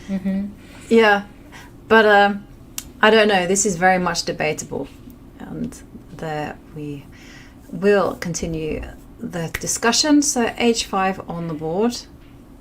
Right. And, what Ju's next move gonna look like? What she's gonna do? I mean, she should do something about her bishops, right? Yes. I mean, potentially it's a strong force, but right now they're looking like not in the right place. They're not in a tip-top condition at the minute. I agree. And so, if what I mean, the moves that kind of I'm considering is, you know, I really want to activate this knight, but I can see that that's not going to be happening. The knight is controlled, and can it go to a good circuit or is it just takes too long? And good It circuit. takes too long, and it loses control over the bishop on d2, and then other moves that mobilize. Could go b4 just to improve this guy. Put Well, it on a3, b3 right, is always a possibility. A3 is always possibility.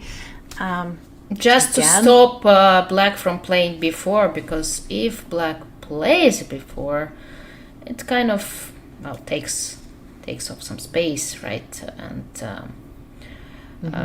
it can have its drawbacks because the pawn on b4 is not as well protected. But yeah, Ju is playing a3.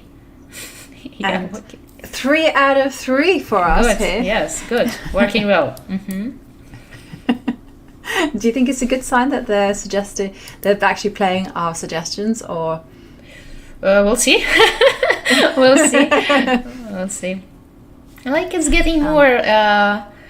Still, it's getting more difficult. Okay, we guessed all the, starting with king f7, right? Basically, well, bishop d1 we also mentioned. So a few last moves were quite understandable, to us. But now I think it's getting more challenging for us to guess the next move, the very next move, because well, you don't really know what to expect.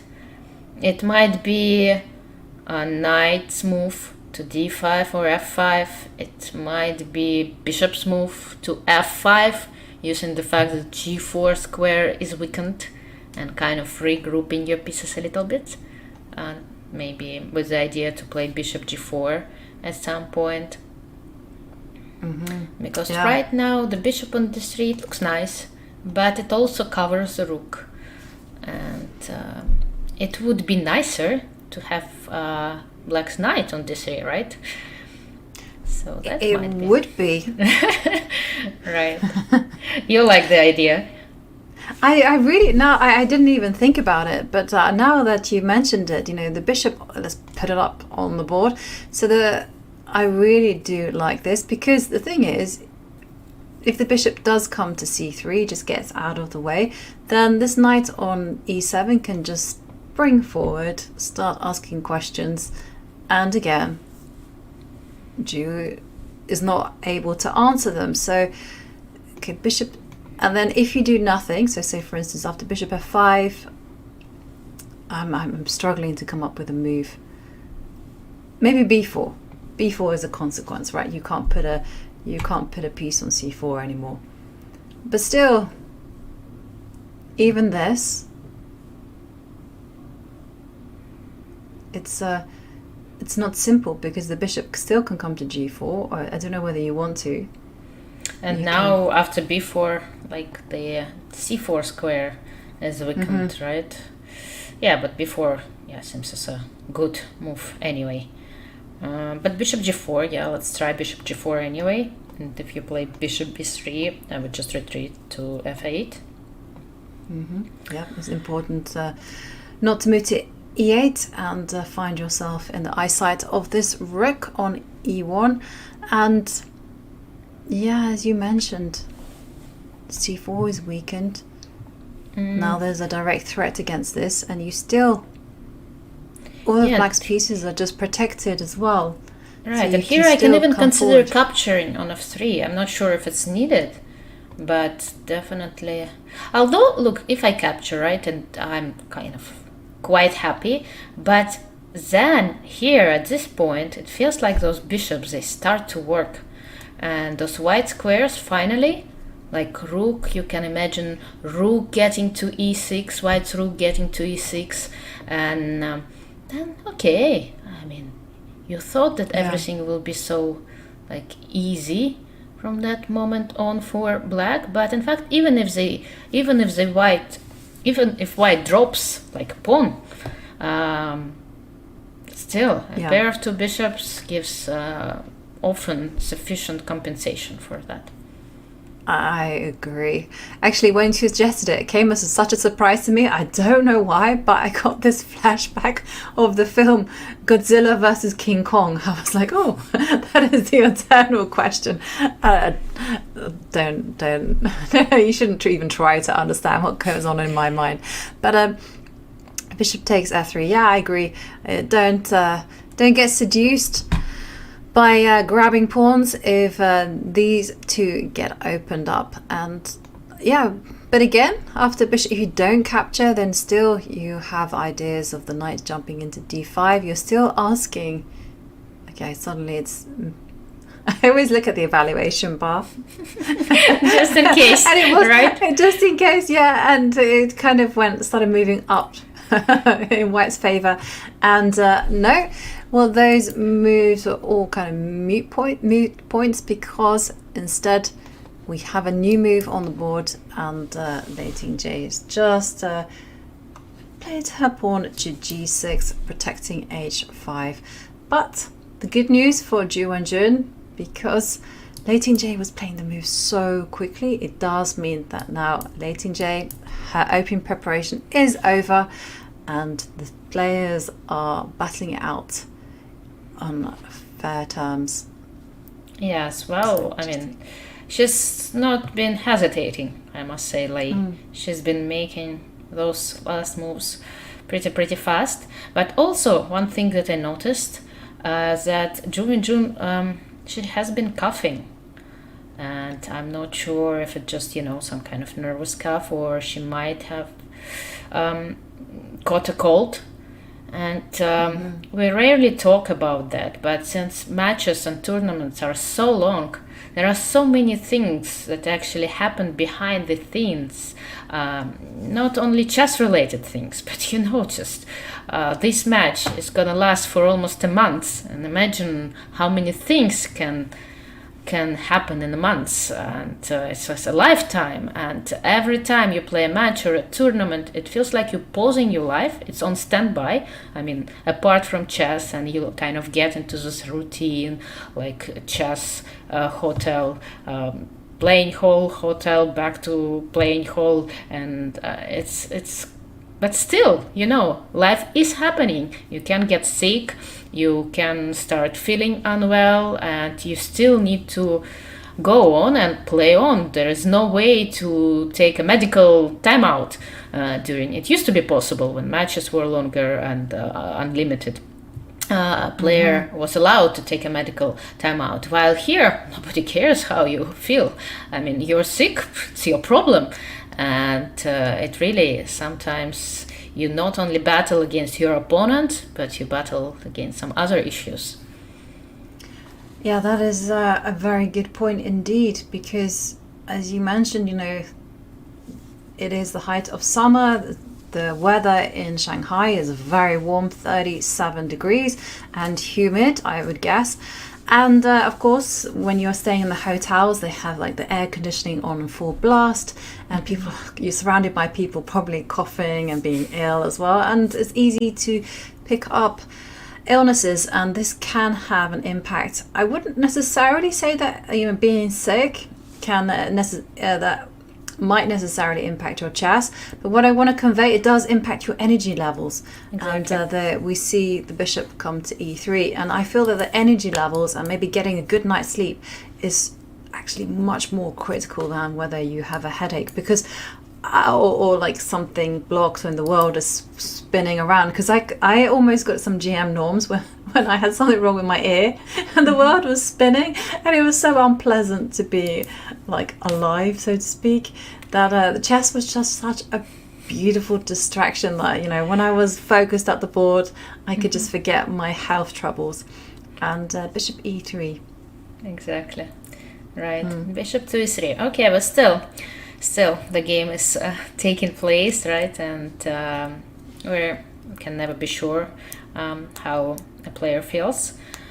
And well, okay, what if knight goes to d5? Does it mean that Ju Wenjun is heading to c5 as her bishop? She's gonna play bishop c5. At least she took out this bishop to a safer place from d2, right, where I was worried it might be attacked easily. Yeah, bishop c5, and if you anchor it with b4, you know, it's looking very nice, especially as it's eyeing up the e7 knight. So I like this move. I mean, okay, the bishop does feel like it's on an empty diagonal. It's not hitting any target, but it for sure is better than d2, where it was actually doing nothing. And bishop e3, how to respond to that? Can you highlight it? Since knight d5, I would be worried about knight d5, of course, like a very straightforward way. You attack it, and bishop c5, and here, okay, after knight f4, I suppose white is going to play g3, so I might consider preparing, you know, I have this idea of getting my knight to d3, preparing actually this move by playing bishop f5 first. So instead of jumping to f4, I first play bishop f5, now threatening to play knight f4 and then knight d3. So it feels like white is almost obliged to take actions to play g3. And, well, and let's see what's happening here. Keeping control.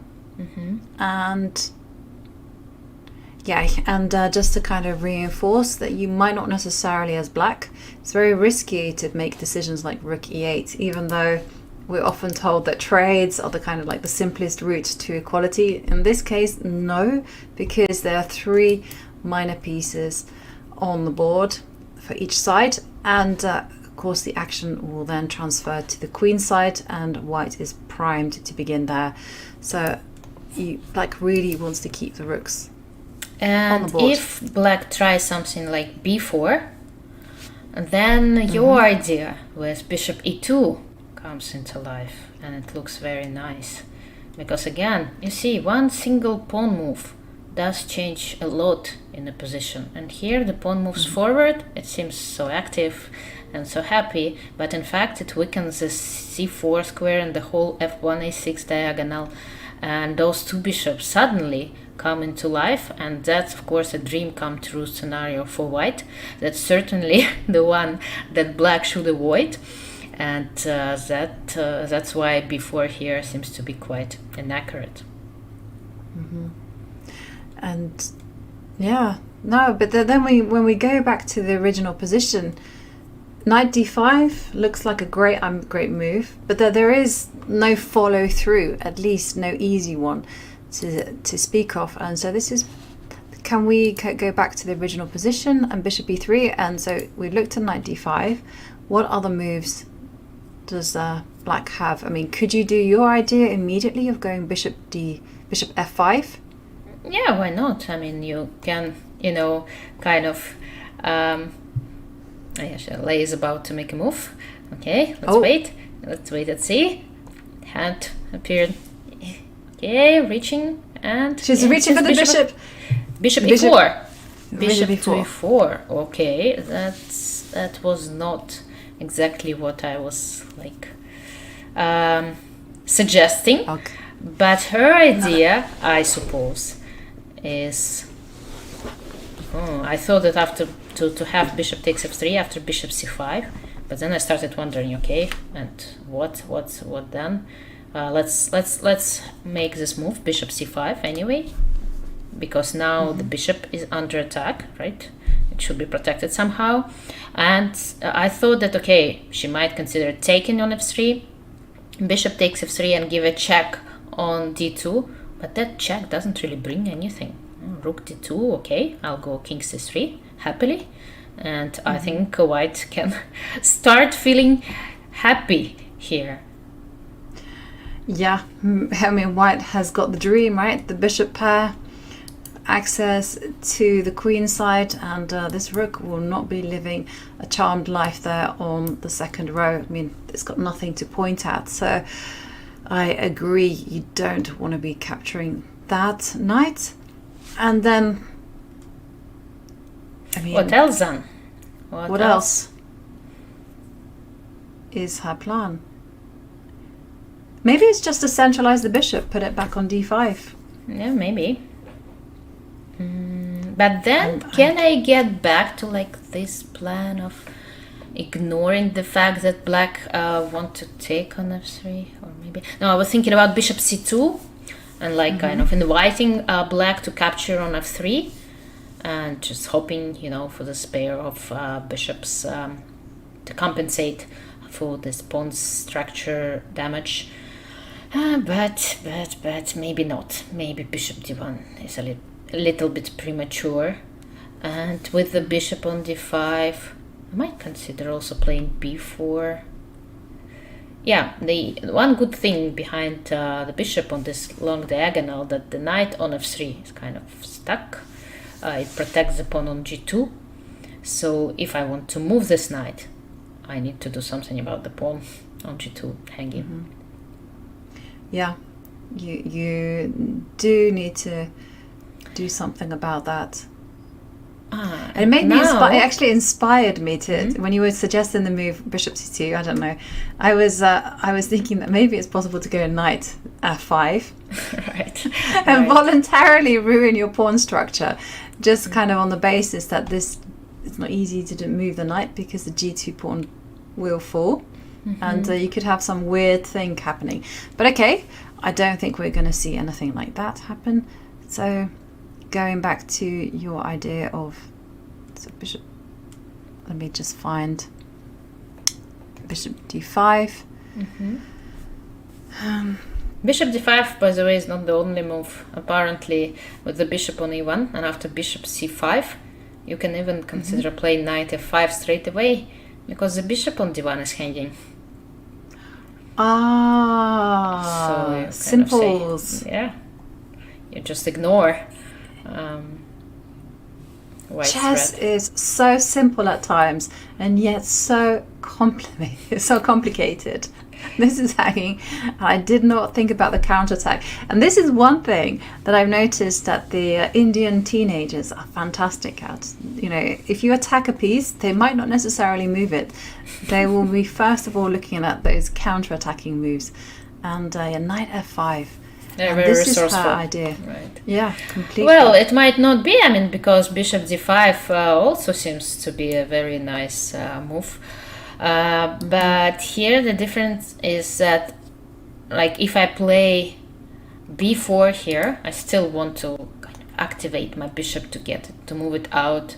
Then, you know, with the knight on f5, maybe something like bishop takes f3 can be considered.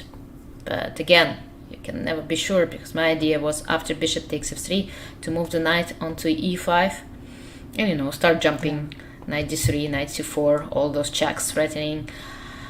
But then I stopped for a while, and I was thinking about...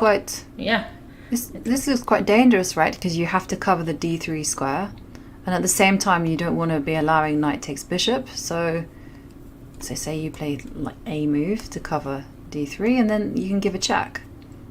And, well, not bishop c5, but instead we have a very critical why didn't we continuation. consider it? That's true. Bishop to b6. That's true.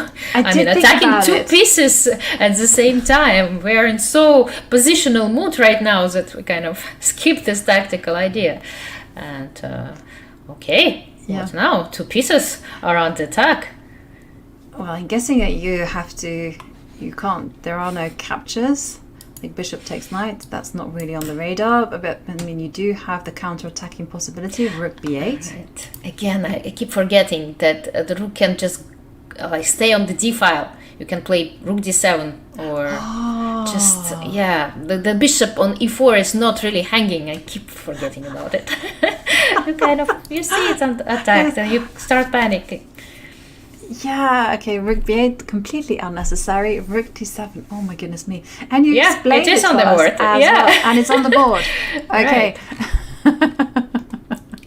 And again, even though Lei Tingjie did hesitate, it does feel what's happened is that she's worked out this endgame with her team beforehand. because she knows exactly what moves to make. Rook d7 came completely instantly. She's playing so fast. It's incredibly fast. And also bishop e4 looked like an unnatural move as well, putting the bishop on a loose square. Loose pieces drop off. That's what we're taught at every opportunity. And so it seems like Lei Tingjie, she knows exactly where she has to put the bishop in order to maintain this dynamic equilibrium. And rook d7 on the board. Right, and now, Ju is faced with quite a hard choice. I mean, what to do? Because again, b4, it feels so natural, you know, this just idea of putting the bishop onto b3, but again, at the same time, it weakens the c4 square so much. Well, she decides to trade. Yeah, she just feels that there is no way to keep this pair of bishops. It's just too dangerous, right? It's becoming too dangerous in a way to trying to insist on having a pair of bishops on the board. But okay, now 2 bishops are gone. And as you were saying, your theory, remember? About 2 It wasn't my knights? theory. Okay. I take no ownership of this theory, but now we will see whether these 2 knights who the theory you mentioned, yes. Yeah, the theory is that these 2 knights are able to work on the 2 color complex, black and white squares, and white can only battle on the dark squares. That's the dark square bishop. And yeah, it's going to be put into practice right now. Exactly. We're gonna check it out. Knights are And tricky. one of the indeed. first things, they are tricky, they're crafty pieces. But one of the things that knights excel in is they love to have squares that are anchored by pawns. So for instance, b4 would be a strategical mistake because suddenly a knight could find itself on c4 and you're never going to chase it away. Right. And just, yeah, I mean, it kind of sounds obvious, but one forgets these things. I certainly do at points. We all do, yeah, forget them. Yes. Yeah, one square that's kind of anchored already is like the e5 square. So there's gonna be some fight over this one, and there's also going to be some fight over what black is doing with this e7 knight. And the next question for white is, how are you going to mobilize the knight on f3? Exactly. How to get it into play.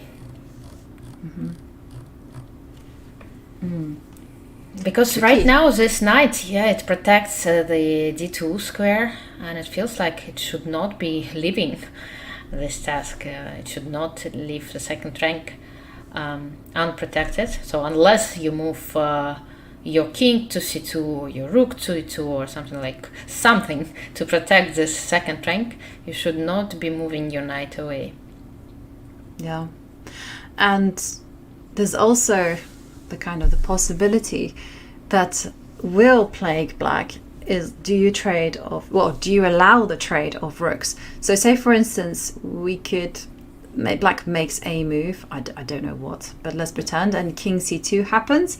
Do you maintain this rook on the first row? So for instance, if you move to h1 or move to a1, the rook can come to e1 for instance, and say I'm going to force you to get rid of those rooks. And again, I think the battle will happen on the queen side, and there it is white who is very well placed for that one.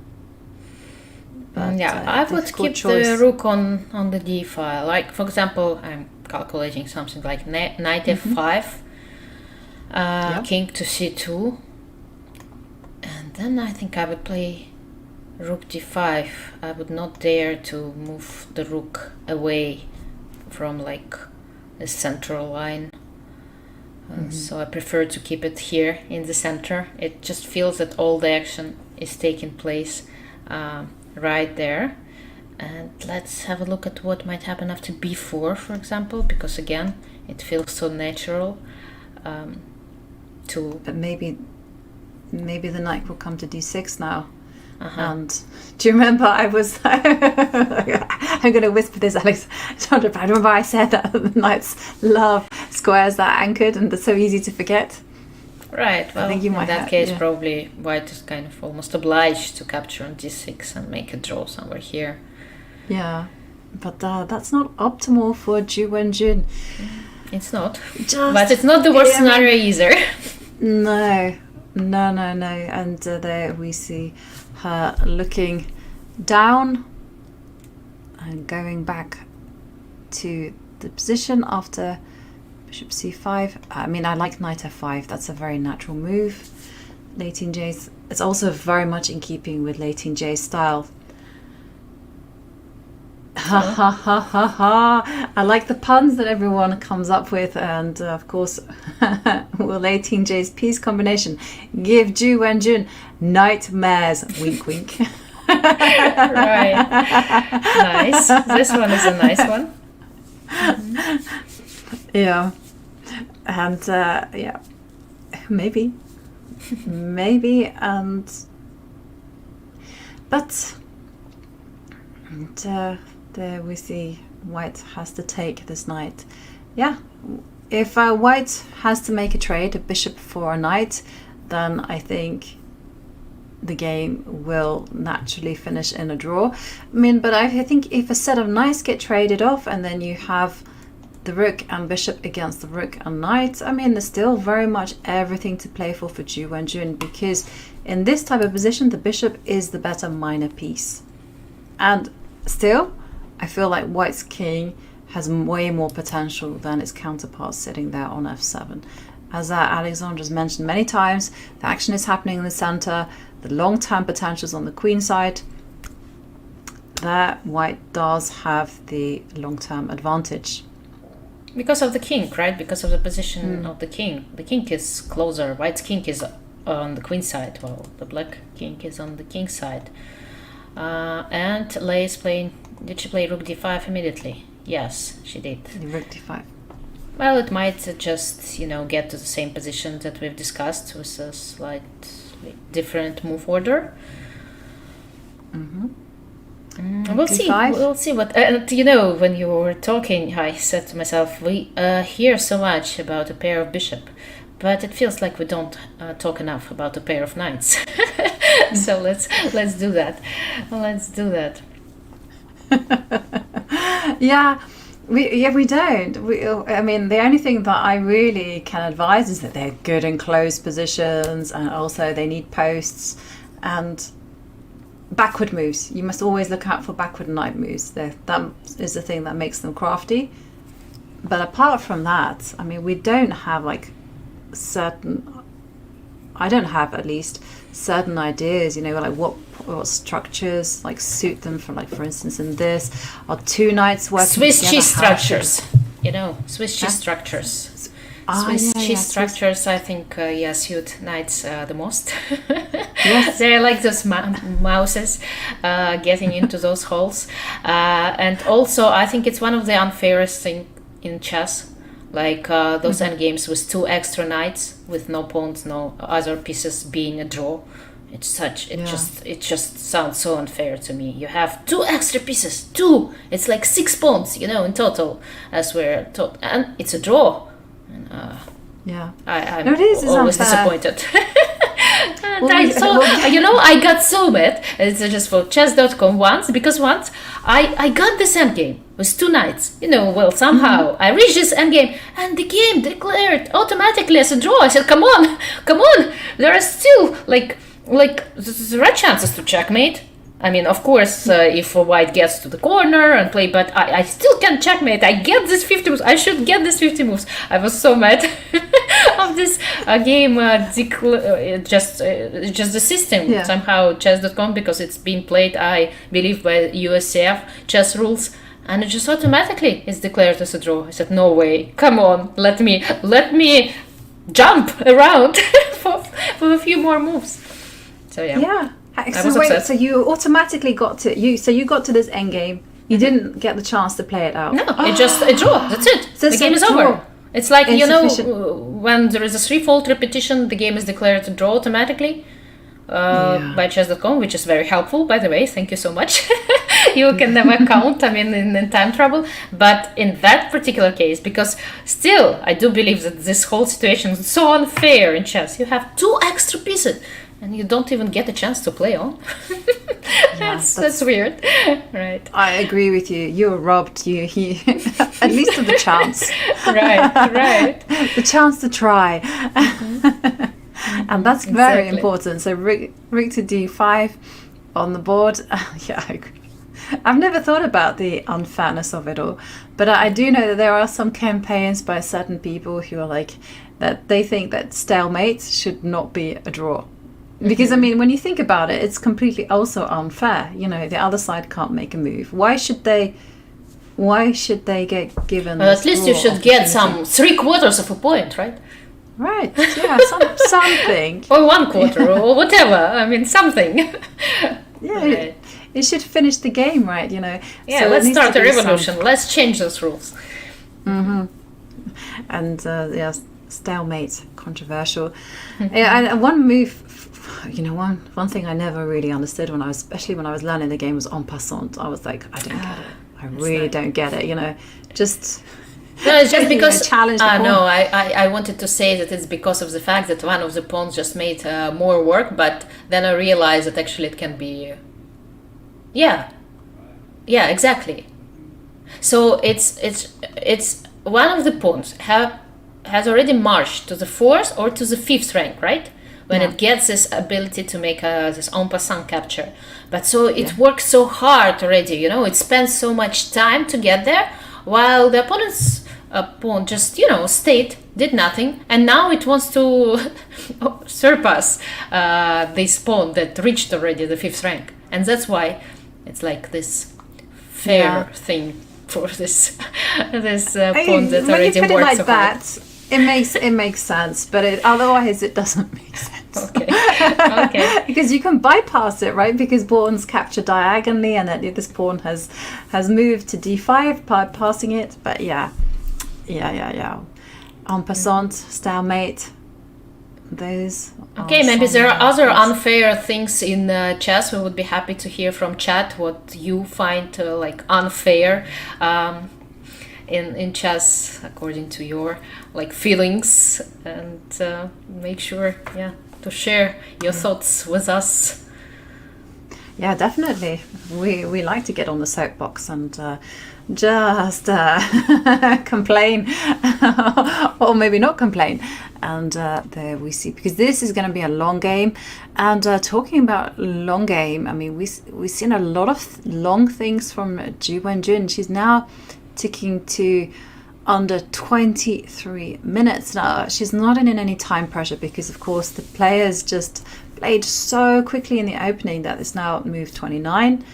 But it will be a factor. There. Yeah, it's getting there. It's still in there, right? I mean, the thing is, though, I'm just thinking about the drama that will happen, not on move 40, but on move 50 and move 60. And, you know, by then, perhaps she doesn't have so much time. Yeah, well, we might not reach as far, because I think like the main hesitation right now for Ju Wenjun, right, the reason she's contemplating and spending her time is that if she wants to protect her bishop by playing b4, it feels a little bit risky for her. It does weaken white squares. She can expect black's knight getting to the c4 or d3 square at some point, not immediately, but later on. And if, I mean, it does, then the position will, kind of start shaking too much. So, but the bishop is under attack, and that means, well, if she retreats to e3, there's going to be knight f5 attacking the bishop. So the only other option that is she's left with is just capturing on e7 and saying, okay, well, I did try to play this endgame. It didn't quite work out the way I was hoping it to work out. Let's agree on a draw. Let's pack our suitcases, get to Chongqing, and just finish it there. But I have a question for you. Is it really that easy of a draw? Like, for instance, like a4, right? Okay, Yeah, bishop takes knight. You said now it, we're gonna and figure it out. Right, because I was thinking how, and we have a very quick move. A4, yes, here it comes. Exactly, that's what. Yeah, when I was declaring it a draw, I was still thinking and saying to myself, okay, but what about White's king being closer to this queen side, right, to this b5 pawn, and the rook on e4, so like wisely cutting off Black's king from the center and from actually getting to the queen side. So it might still, the position might still require a few accurate moves by Black to like fully equalize it. And step one for Black is actually to prevent this king from, well, snaking its way into the queen side and terrorizing these pawns. So that's a continuous threat that White has. And as you mentioned, this king on f7 very much offside. And I wonder whether Lei Tingjie's solution might be instead to create some counterplay there on the king side. I'm wondering whether g5 is a possibility. Play on the side where you're stronger. That's a rule of thumb, right? They say to play where you have like superior power, and that's exactly where Black should be playing, because a4 is a nice move, but even, to get closer to this pawn to attack it, it's still gonna require a lot of time. And when you go to c3 with your king, I can always play knight c6, kind of stopping your king from getting to b4. And even if you get to b4, I have this knight c6 check.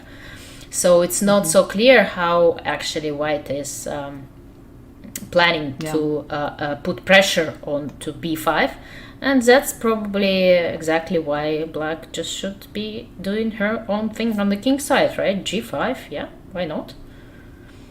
Yeah, and whilst Lei Tingjie is thinking, let's do that deep dive. So g5, and the big idea was that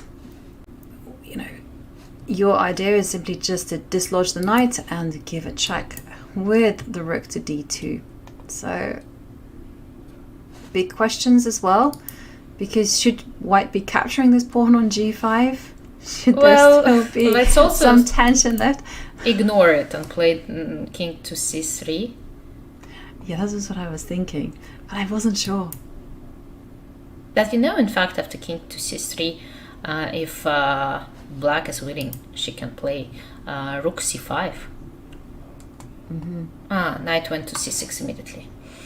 Okay, a possibility, but g5 also was pretty tempting, right? To start this counterplay on the king side. Why not? But probably knight c6 is safer in a way. And the game can even finish in something like very fast after king c3, rook c5, king d3, rook d5. All capture first, yes. That's capture first? And so you were mentioning this line, pawn takes pawn, and then king c3. Yes. And then knight c5, rook c5, check, and king to d3, and back to d5. Yeah. Yeah, and that's it. Basically. That would be it, and we would say goodbye Shanghai. Yeah. And hello Chongqing, and definitely it would be a new chapter in the Women's World Championship match 2023 if that repetition does happen. But we have seen Ju Wenjun deploy her match strategy time and time again. It is to keep the game alive for as long as possible. So I don't think we're going to see king c3. We're not going to see this repetition what else from then? her. How else? Okay. The knight is not moving, right? Because it protects the d2 square. Yeah. The rook is also, are you going to consider moves such as rook e2? Well, I doubt it's really a way to play for a win. Actually, no. Rook e2, I like it. But then I can get back to this plan of being active on the king side, right? I can play g5. That's true. And I can might start regret being my sophisticated moves. Exactly, I can start being aggressive. And I set a trap for you. I take this pawn. Okay, well, What is a trap? And then I go What rook are you c2. preparing? There you go. There's my trap. Ooh. Just to I'm very- highlight it. Okay, and this was the big trap that if you defended the knight with the rook, that would be a huge mistake, because after this, take it, and you do net some material. But okay, that was not played by Ju Wenjun. She did not retreat the rook. Instead, she moved the king to c2. Yeah, but it's the same, almost the same story. I mean, if black gives a check, if she plays rook to c5, whether is Ju Wenjun going to play on, like for example, I don't know, king d3, king d2, rook d5, is she gonna play on in this endgame, or she's just gonna agree on a draw? Because yeah, moving the king to e3 or e2 is possible, but again, it feels to be a little bit risky, because if I go, well, king e3, I think king e2 would have been probably better, although I'm not sure, because after king e3, rook d1 becomes possible. Okay, you need to look after this square. Yeah. But then again, is this really a serious winning try? Well, rook c5, if I keep insisting, if I just move my rook back and forth, what are you gonna do to improve your position? I don't improve the position. That's the problem. I don't feel the king on e2 is it's only very slightly better than its counterpart on f7, and king c2. No, this feels very drawish to me. So, well, we will see now. Will Lei Tingjie play rook c5 check and keep checking the king? Do you think she will? She might, yeah. Why not? I mean, it's a very good result for her overall to lead the match after playing in Shanghai, because we already mentioned that Shanghai is Ju Wenjun's hometown, and well, it must be more comfortable to play in your own hometown, I suppose. We do say that at home even walls seem to be helping you, well, at least in Russian we do have the saying. And why not just finish with this first half of the match? Actually, no draw. We shall play on, says Lei Tingjie. Maybe Lei Tingjie has learned her lesson from one of her previous games, where she just repeated the moves and she gave Ju Wenjun an extra opportunity to play on. So she's like, no, not falling for that trick again. And instead, g5 on the board. Again, completely viable approach. The white king isn't necessarily that fantastically placed on c2, and well, there's some tension now that Ju Wenjun has to look after on the king side. The king is on c2, right? The difference is with the king being on c2, because with the king on c3 and this g5 move, I was even trying to evaluate the pawn endgame that might happen after h takes g4, f takes g4, knight to d4. It looks a little bit scary to go with white, but since the king is on c2 now, knight d4 is not possible. But okay, she can change her mind probably, and after g5 get back to c3. Put the king on c3 and force this repetition. And I think it's the perfect time to take this to another break. We'll keep you all on a cliffhanger. Will Ju Wenjun just accept that this position is a draw and perhaps try and force a repetition? Or will she keep the game alive somehow? We will find out just after this break.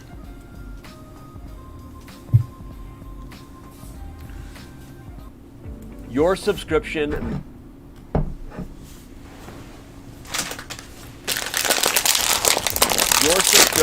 makes shows like this possible, which is why our Twitch subscribers will never see ads on chess.com. Connect your chess.com account and Twitch account at go.chess.com/connectaccounts, and bang, boom, voila, you're done. 100% ad-free bliss forevermore. Whether you're following our events on site or on stream, Okay, type the welcome command connect in the chat, and thank you for helping bring Dick, these for shows some to reason life. you're really low in...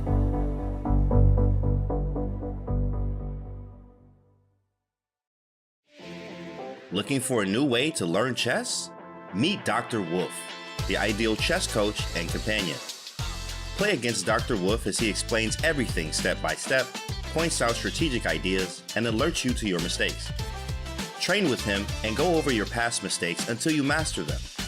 Choose from over 35 lessons created for all skill levels. No matter your level, everyone could use a coach. Download Learn Chess with Dr. Wolf for Android or iOS devices today. What's the best way to follow any chess event from the Champions Chess Tour to the Candidates, Speed Chess Championship, Title Tuesday, FIDE World Championship, and so much more? Chess.com/events has all of the top chess tournaments played both over the board and online. Analyze and review games from the world's greatest players with live commentary, cloud analysis, opening explorer, and table bases. Find all the key event information, including schedules, prizes, results, news reports, player bios, tie breaks, and more. Even compete by voting for your predicted results. Explore chess.com/events today on web or with our iOS and Android apps and experience chess like never before.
Hi everyone, and let's go back to Shanghai and all the action of Game 6 in the Women's World Championship Match 2023. Remember, this is the very last time that we will be playing a game here in this wonderful city of dreams. And Ju Wenjun, she hails from Shanghai, so will she manage to make the home crowd proud and get that much needed victory? Or will the game finish in a draw, as it looks that way? And the show will move on to Chongqing, which is Lei Tingjie's hometown, and the match will continue from there. Well, we will find out. And there we return to the playing hall. We see Lei Tingjie sitting at the board, just calmly observing what is about to happen. And Ju Wenjun, she's poised for action, but it does look like things are not going her way in this match. And do you think with Lei's last move playing g5 that she's actually trying to turn the tables and say, you know what, I'm the one that is going to be playing for more, and it will be you, Ju Wenjun, who is going to grovel out the draw. Yeah, exactly. It looks this way. Again, the World War engines may scream out that this position is a dead draw, but I mean, in terms of a practical game, it's definitely Black who is pushing right now. We're on move 34. It's 13 minutes to the time control. We see Ju Wenjun glancing at the chess clock once in a while, and I mean, feeling uncomfortable because she needs to be precise now, and it's, yeah, of course it's still a draw, we all understand it, but h takes g5. It's an interesting decision because eventually it kind of helps Black to create a passed pawn. Right now it's a very easy plan, like h4, g4, h3, and it might be very, very unpleasant for a white. That's why capturing on g5, you know what it reminds me of? It reminds me of yesterday's decision by Ju to capture on b4. Remember, she just exchanged those pawns, letting white somewhere in the future, not immediately, but having these outbreak possibilities. And this h takes g5, it's in a way similar to that. Again, maybe in this like concrete situation it doesn't change the evaluation of the position, but like in the long term, again, imagine like a pawn endgames, they all must be they might be lost for white, I'm sorry. Also knight endgames, we often evaluate them similarly to pawn endgames. I mean, in other words, the side with a far advanced passed pawn always has an advantage. It might still be a draw, nothing, I mean, critical just yet, but just a tendency of a possibility getting there. It can be, I mean, it can become quite unpleasant for white. Right, and okay, I have to say, I also instinctively reach for this pawn trade, but the more I look at it, the more I see that no, this is a bad step, because as you've highlighted several times, the action now transfers over to the king side, because it's going to be all about whether Lei Tingjie can create that passed pawn. And nothing is going to be happening on the queen side at all. And now all that Lei Tingjie has to do is just simply just move the king, and Lei face, yes. Like, wow, what is this decision? And one of the reasons also, just to kind of like highlight the point that we do see the match format there, that there is no draw offer allowed before move 40. So momentum is slightly turning in Lei Tingjie's favour. We will see whether that's enough for her to put the pressure on Ju Wenjun.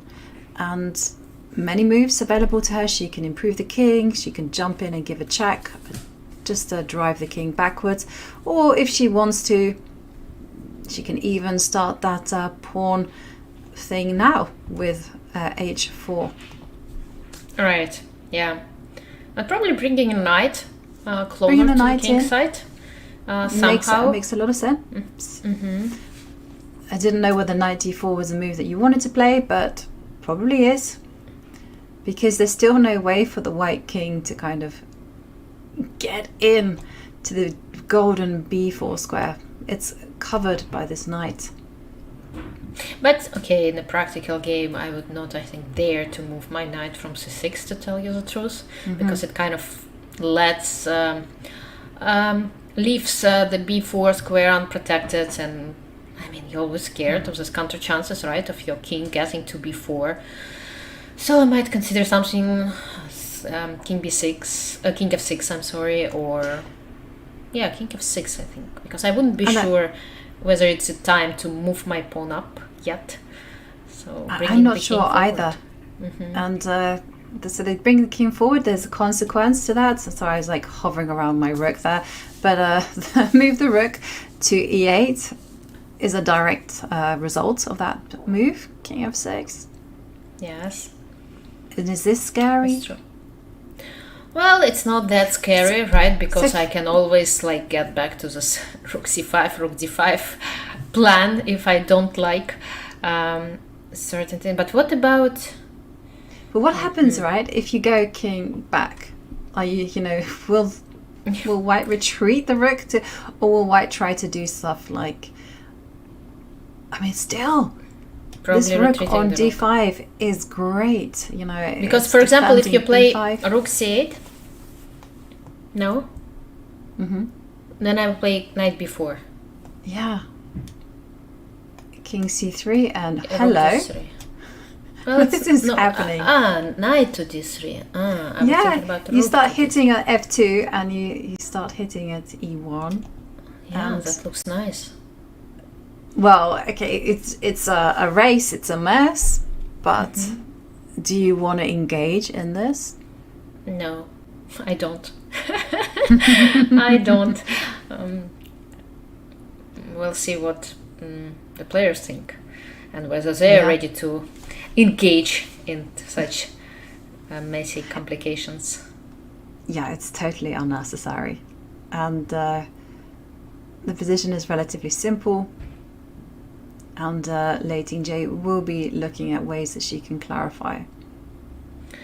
Well, this draw offer is on the table, right? It's still on the table, I realized. I mean, rook c5, rook d5, and just agree on a draw. And what happens if, white says, nope, we are not going to go for that, and just put the king on e3? I'm going to go there because I have the power of take back. In real life, I might just accept it as a draw. And if I play knight e5 here, doesn't it look scary? Knight e5. Knight e5. Yeah. Yeah.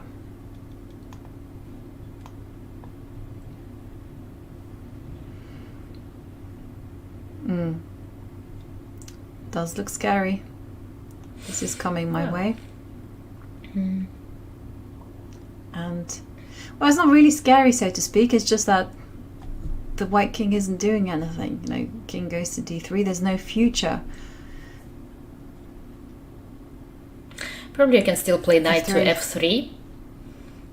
Oh, can you? Okay. No, knight to f3. Yes, because I was saying that pawn endgames are winning in most of the cases for black, but I checked out some positions with like exchanging on d4, and here look, after knight takes f3, king takes f3, rook d3, I play rook to e3, and if it does look scary, but in fact it might still be white holds, because after rook takes e3, king takes e3, I don't need to run towards the b pawn.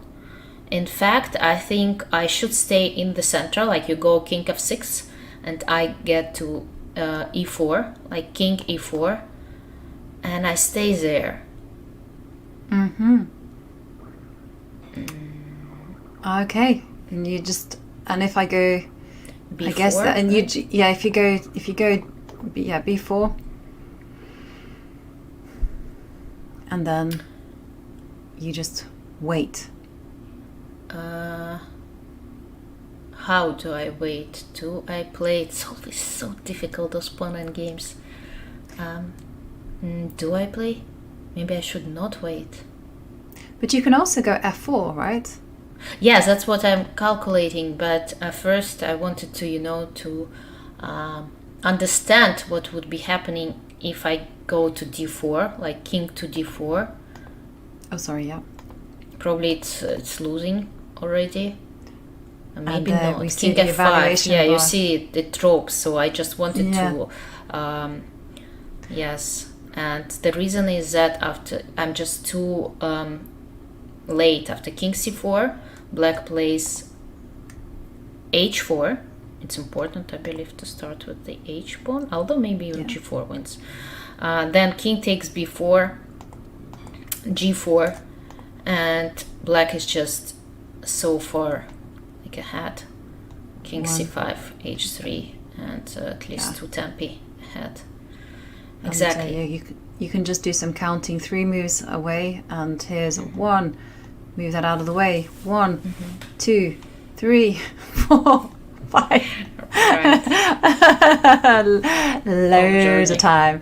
Yeah, exactly. No, it's very, very important. Outside pass pawns are fantastic.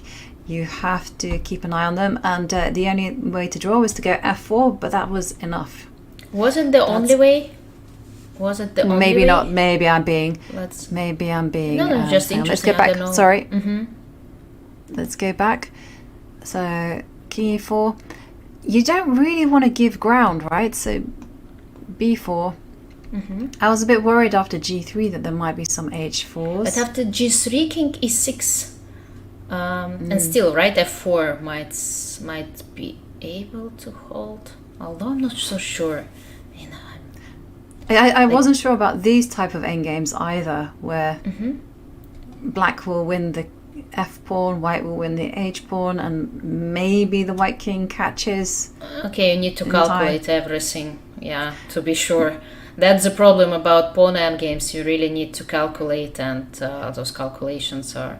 Exactly. Yeah, I see what you mean. For example, like g takes h4, g takes h4, king f4, and then black just kind of wait. King e6, for example. King e6. Yeah, and even then, black can also make... Oh, it's complicated. It's complicated, but it probably... Okay, it's enough for a draw, it says. So king g4, king e5. My idea was, after you capture on h4 to play king f4. That's a move that makes you happy, usually. But this is still a draw. Apparently so. King h5 probably. King f3, king g5. Oh no, king g5 wins. So you have to play king f5. Okay, exactly, so you can't, Oh, well, that was many moves into the future, but it's certainly something that the players will have at the back of their minds. So let's refresh our minds and see what has happened, because Lei Tingjie played rook e5.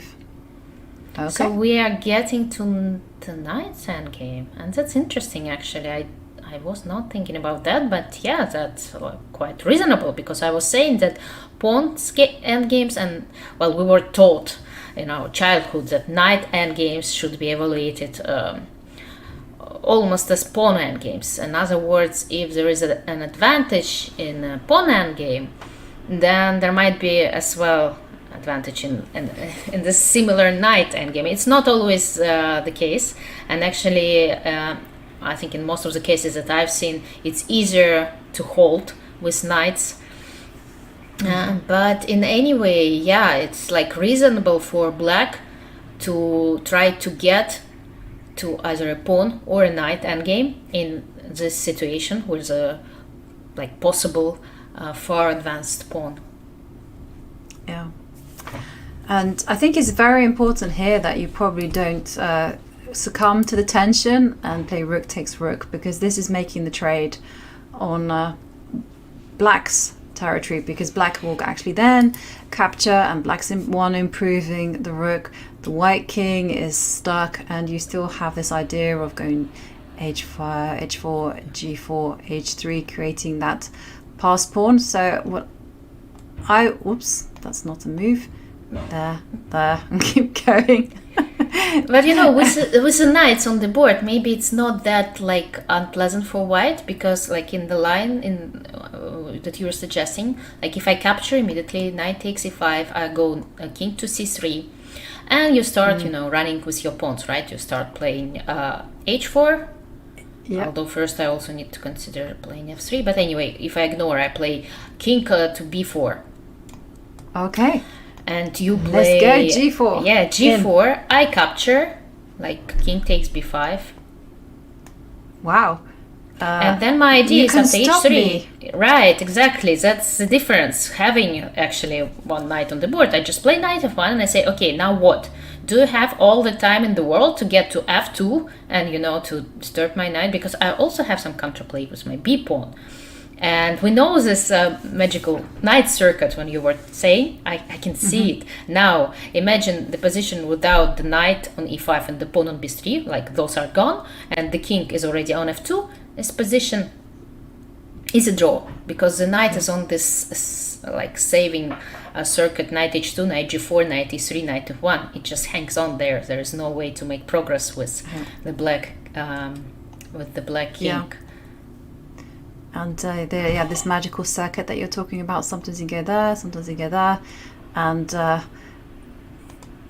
it's a great circuit to be. And so maybe we'll try to get this on the board. So say for instance here, I play before, play before, you come here, and I get out of the way. Hang on, let's king just make c6, it super easy. c6. Takes this. Oh, you want to? Like this. And now it's there, and now we'll put the king. We'll pretend that my king is yes. The king is like super close, but let's pretend that the king is not that helpful. And here comes the thing that you're talking about. Yes. Hang on, wait 1 second. So you have to be a bit precise here. You have to be. Although I'm not sure, king g2, knight e3, it's still there. I mean, I was worried for a second, but then I realized that it doesn't really. Okay, it's okay. So it's okay. Even if you do this, it still gets onto that beautiful circuit where it's a draw, and then the king, if the king comes here, oh look at that. So let me just highlight this. So it goes there. You still can't push the pawn, so now you have to chase. So if you play something else, you come here. It's hard to believe. It's hard to believe. One more unfair thing in life. Then the knight just stays there. There is no way to make progress. It feels like, it doesn't have enough space. And if it comes here, you give a check here. And now the king goes, I've finally chased you. No, you don't, because knight comes back to e3. And h2, you get on this circuit again. And quite easy. That's very important pattern to memorize. Indeed. And let's refresh and might save you some endgames, and there are beautiful endgame studies, like just so complicated, where you need, like the key of these endgames is to get to this like circuit with your knight, and in order to get it, instead of like getting to the center with your knight, you need to get somewhere to a2, because apparently it's like the closest way for your knight to get to one of those squares, like c3, d1, f2, and not via d5 because of the king, of the opponent's king. So there are unbelievable studies. Yeah, I think I've seen some of those, but definitely an important pattern to have. This is your circuit. Bum, bum, bum, bum. Interesting.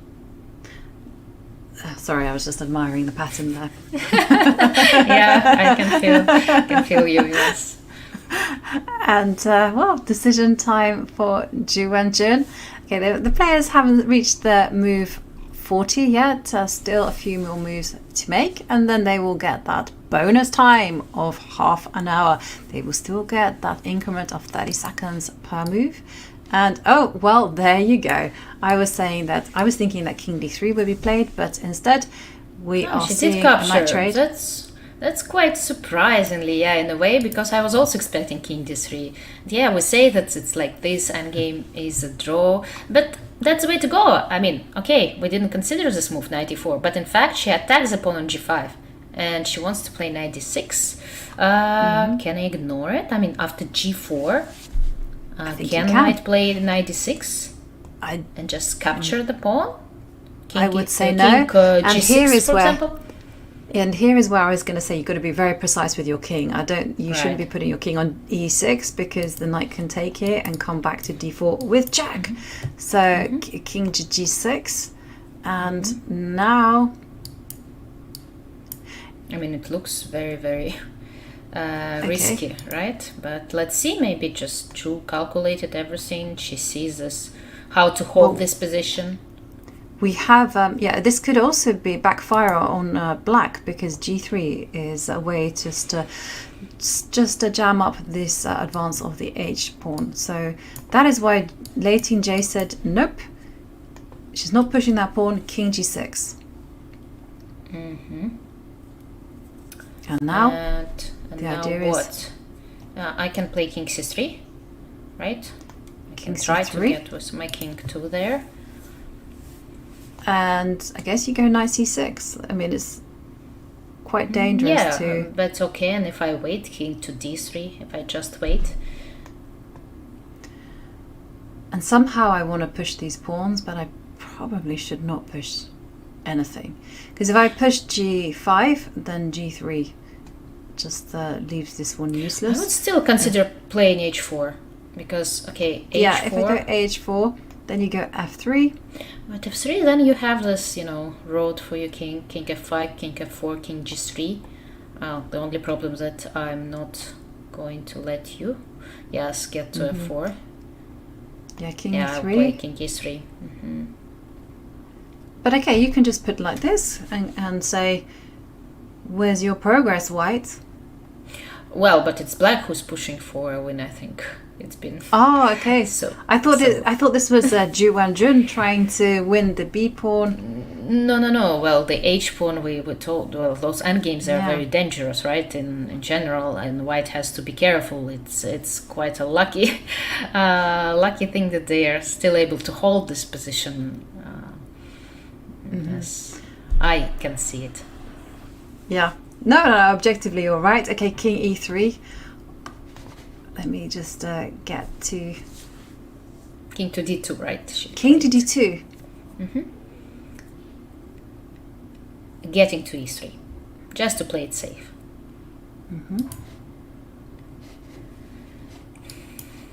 And you're right. I mean, I was just thinking in terms of the match situation that Ju Wenjun was trying to pull off a little miracle where somehow or other she jammed up these pawns and then she had a free hand to catch the b pawn, but obviously that is not going to be happening. It is a pipe dream. King d2. Yeah, we might see some repetition, something like this. For example, h4, right? Threatening to play g4. White plays f3, like stopping black's plan. King f5, of course. What else would you do? King e3, stopping again white's king from getting to f4, and then something like if black plays b4, and then we might see some repetition. Knight d6, king e6, knight e4, king f5. Like it's a silent draw over. Yeah, that could very well happen.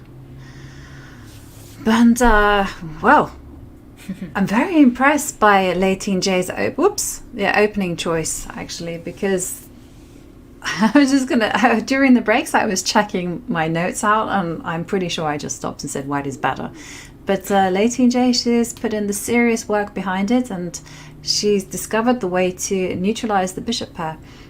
And she's now found herself in an endgame where she's the one who has that slight pressure, which, to be honest, was a bit unthinkable when you saw the position that emerged from the opening. Well, initiative is a dangerous thing, right? I mean, a pair of two bishops, it's something like a long-term advantage, but initiative, it's here and now, and when those bishops got exchanged, initiative still remained, and in a way Ju Wenjun was able to kind of diminuate it, to get it to a very minimum level, but because of the time advantage, white is lower on time, and still should be enough to hold, right? I think Ju Wenjun just demonstrated the way to hold this position. It's very important to stop at a certain point to realize that, okay, I mean, she of course had her ambitions and hopes up in this endgame, but then just something didn't quite go her way, and at exactly this moment she just started exchanging pieces and made some precise decisions to make a draw. And once this game is finished, the players will have a 2-day rest as the location for the match shifts to Lei Tingjie's hometown of Chongqing. Chongqing. My mind just went blank. And I was going to ask, what do you think the impact will be about this 2-day break of having to pack up your clothes, get on a 2.5-hour plane ride, move inland, and there we see knight c6 on the board. Okay. Do you think that this will be actually beneficial for both players? Because they can say, well, the first half of the tournament, that was a separate event almost, and mentally we're in a different place. We'll have time to adjust and change things around. And king e3 played. Well, we're gonna see, but for the moment, it seems that Ju Wenjun is suffering a little bit. I don't know, maybe she's not feeling very well. As I mentioned, she's been coughing throughout her game, and maybe the energy level is not as high as it should be. Well, of course, maybe she's like that. I mean, it's her way of playing, you know, of doing things, but still it feels she's lacking some kind of energy, and Lei is very energetic, she's very determined, and it seems that she's not stressed at all. I mean, she's just been enjoying it. She said that, you know, my life is good in those press conferences. She just keeps saying, I enjoyed being here, I don't have any pressure, I mean, it's fine for me either way, and it just well, sometimes people say certain things and you don't believe them, but I do believe that that's exactly the way she is feeling. You just look at her and you feel this power, you know, you feel this desire to fight, to play, and to win. And like from this first half of the match, well, we knew it was not supposed to be an easy walk for Ju Wenjun, because of this candidates match so convincingly won by Lei final match and the whole candidate series, and because of her performances in the last years, once a year, but like just winning this, just having just one shot to make, and more than enough for her, it seemed. So yeah, for the moment it seems that Ju Wenjun really needs this time, you know, to somehow recuperate, to get this energy level back. I don't know, to change something maybe a little bit. And for Lei, well, she just should get going. For her, everything goes very well. I mean, she's very well prepared. She seems to be in the right mood, and she's leading the match. 6 games to go. So definitely 6 games to go. And do you think 2 days is enough to get over the change of a location, like changing hotels, taking it's a 2.5-hour plane ride, so that's quite significant. And as we all know, traveling can be quite tiring. And I'm going to whisper this, especially the older you get, you feel it more. Yeah, exactly. So, and Lei is going to her hometown. So still, I mean, this psychological advantage, score advantage, and the whole fact of this transferring, right? Quite a short break, I would say 2 days. Yeah, I would also need a few more, it seems, to when travel is required to get accustomed to. So it all seems to be in Lei's favor, but again, I mean, you have to adjust, right? You have to play according to the rules. The rules are same for both players, and it's up to you whether you are able to adjust and to perform well, or you are not able. Then maybe, I mean, you're not supposed to be a world champion. And while you were talking, I was also looking at the face of Ju Wenjun, and it really, you know, you kind of highlighted she looks like she's suffering, and I just couldn't help but think, yeah, you know, she looks completely depressed and like something is not working for her here. And she's, there you go, h4 on the board, and Ju Wenjun knows that she will be moving to the next location, Chongqing, and she will not have equalized the score. I'm expecting the move f3. 7 minutes. Players on move 39, remember they do get that bonus time on move 40, and they also get the possibility to offer draws once they pass that. Right. But I don't expect a draw offer. No. Unless it's These really two- a dead draw position. Actually, these two haven't offered draws at all. I mean, it's always just been about the repetition or when the position has completely clarified. And a draw is, of course, the only possible option here. We'll see. Have you ever No. seen it, actually, where someone's offered a draw in the World Championship match and it's been declined?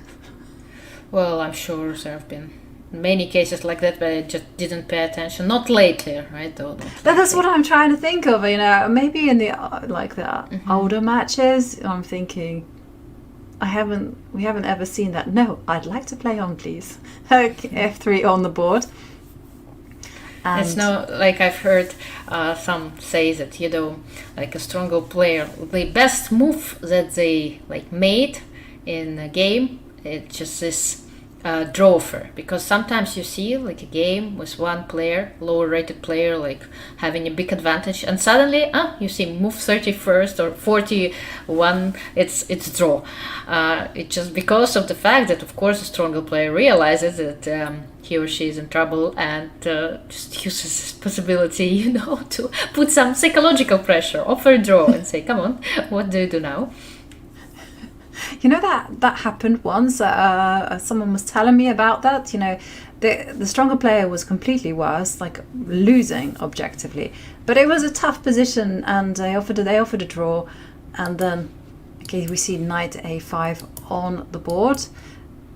So I'm expecting after moves like knight d6. Knight c3. Knight c3. I was thinking knight c3 is even more accurate.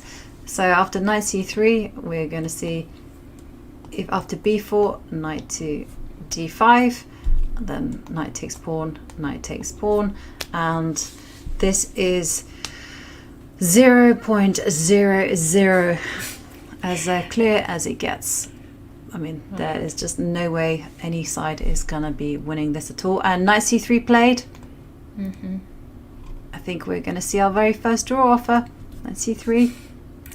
Well, knight takes b3. It's like, Yep. Almost. It's move 41st, right? Now. It's 41. It's like 41 already for white. They made a 41st. Yeah, I think so. Mm-hmm. So probably she already offered the draw, no? Because it was some kind of a moment, it seemed to me, that she might have had. Yeah.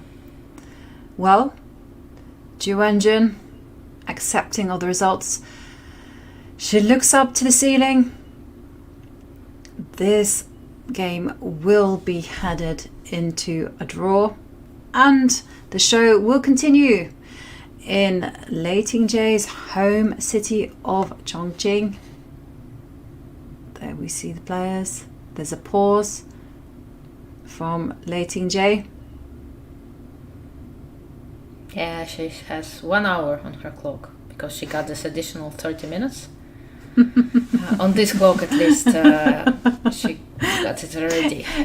And if you're mean-spirited and you really didn't like your opponent, then you could probably sit there and think for 15 that's what makes me suffer, you know. And there's like, for example, in Gibraltar Chess Festival, we used to have this like the longest time control post.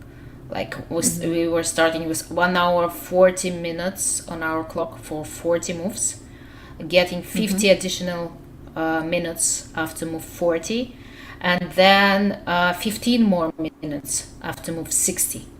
And like the thought of my opponent getting additional 50 minutes after the 40th move, it made me so sick at the beginning of the game already, because it already happened several times to me, and after like reaching the 41st move, I was like winning or something like this, and my opponent was just sitting there for another hour, and it was such a torture. And well, I know that it's according to the rules, but okay, I mean, you have nothing else to do in your life, just you know, just waste 1 hour of like your lifetime in like looking at this desperate situation. No, really, I mean, something that's so hard to Imagine. And you're not allowed to leave the playing hall either, so you have to keep going on a loop as well. And then there's only so many games you can look at. I know I had that situation once in Gibraltar where we just passed the 40 move time scramble, and I was actually better, but then I suddenly dawned on me during my travels that, hang on a second, he had one saving resource, and then I started thinking at first it was a winning resource, and then I was thinking no, it's just gonna save the game for him. But you know, he was thinking, and I was like, I walked around, then I got bored, and I went and sat down, and I was like, I must not look at the square. And we see b4 being played, and Ju Wenjun will respond with knight d5, attacking the pawn, and now knight takes pawn, knight takes b4, and we're the waiting players for this make famous eye draw for contact. Right. And as we learned, you have to make eye contact. Oh, really? yeah. Dania was telling us about this. And g4 on the board. Ooh. You got to look at your opponent, and then smile. Or don't smile. Okay, I see. Eye contact. Yeah. So, g4. And so people will be like maybe asking, like, it does look like Lei Tingjie has just given up a pawn, but her thinking is that after pawn takes pawn, king will come to g5, and if you try to hold on, then you can play knight to knight to d4? Yeah, or knight to d2. Knight d4 probably. King e4. And you can even get really bold and actually play king takes pawn, because after king takes knight, you can go h3, or you can step forward with the king. And either way, this is one of life's unfair rules. A knight is not enough to win the game. But let's head back to the playing hall and see what's happened after g4. Pawn takes pawn. The king has moved to g5. And the knight comes back. Knight to d3, not king to f3. Because black's knight is almost. She's just trying to play knight g6, knight h4. Okay, I see. Yeah. Okay. She just wants to good enough. sacrifice. Good enough. It is no good draw enough. offers. No draw offers. No draw offers at all. But they are playing to But in fact, according to the FIDE rules, if you run out of time in this situation after king takes g2, knight takes h4, it's still a victory for one of the side, because checkmate is possible. And while on chess.com, I believe it should be declared draw automatically. Okay, it is a draw. It is a draw. It absolutely is a draw. I mean, it's been heading that way after Lei Tingjie uncorked some wonderful opening preparation and found the way to neutralize Ju Wenjun's potential advantage. And there we have it. 6 games have been played in the Women's World Championship match 2023, and now the show will move on to Chongqing and take a look at the scoreboard. We do see, after yesterday's monumental, and I keep saying this because it was such a big moment, victory for Lei Tingjie. She is the challenger. Remember, she is trying to be the 18th Women's World Champion. She's in the lead now, 3.5 points to 2.5. And there's going to be a change of scenery, a change of location. What do you think it will be about for Ju Wenjun? Well, as I mentioned during today's game, I think it feels it's important for her to get those 2 recovery days because, well, she doesn't seem to be just quite in the right mood of playing. Probably she's lacking some energy, maybe something else, right? Running behind the scenes. We can just guess, because actually when we are looking at those games, we just should understand it's just a tip of the whole iceberg, right? Many things keep happening. And even though Shanghai is Ju Wenjun's hometown, a change might do well to her. I really wish for her to kind of find this mood, energy, and to just get back to the board with like everything she's required to keep fighting, because I think we all rooting for this match to go on, and somewhere like inside us we always expect to see a thrilling tiebreak at the very end of this match. Absolutely. A tiebreak is what we want in life. We want the drama. And talking about tiebreaks, that's in the future. That is going to be happening after Game 12 if Ju Wenjun does equalize. And take a look at the schedule. Because of the change of location, does mean the players will have a 2-day rest. So the play will resume on Saturday, July the 15th. And it will be at the same time, 9 a.m. Central European Time, 3 a.m. Eastern Time. I'm sorry, guys. That is an early start. And yeah, there will be 2 games over the weekend, and then there will be a pause. So been an exciting 2 days here with you, Alexandra, commentating and all the action. You do seem to be Lei Tingjie's lucky charm. Whenever you comment, she's the one pushing or she's the one winning. Right, but I will certainly be listening to your comments with your next co-host. I don't know, I think you are very excited, but I am excited as you are, because you'll be commenting with your role model, right? I'm super, I'm really, really excited about all my co-hosts. I've been very, very lucky, but the next co-host, it will be none other than Grandmaster, she's a legend, Judith Polgar. So she will be joining me for the next 3 games, and Alexandra, you will be back for game 10. So I look forward to seeing you and actually commentating with you, because quite frankly, it's been a blast. I've really had a good time. It's been very, very enjoyable. And it's our final day in Shanghai. Thank you everyone for joining in, for watching the show, for commenting, tweeting. It's been a pleasure, and we will catch all the action on Saturday, July the 15th. And once again, thank you all, and enjoy the day wherever you are in the world. Thank you.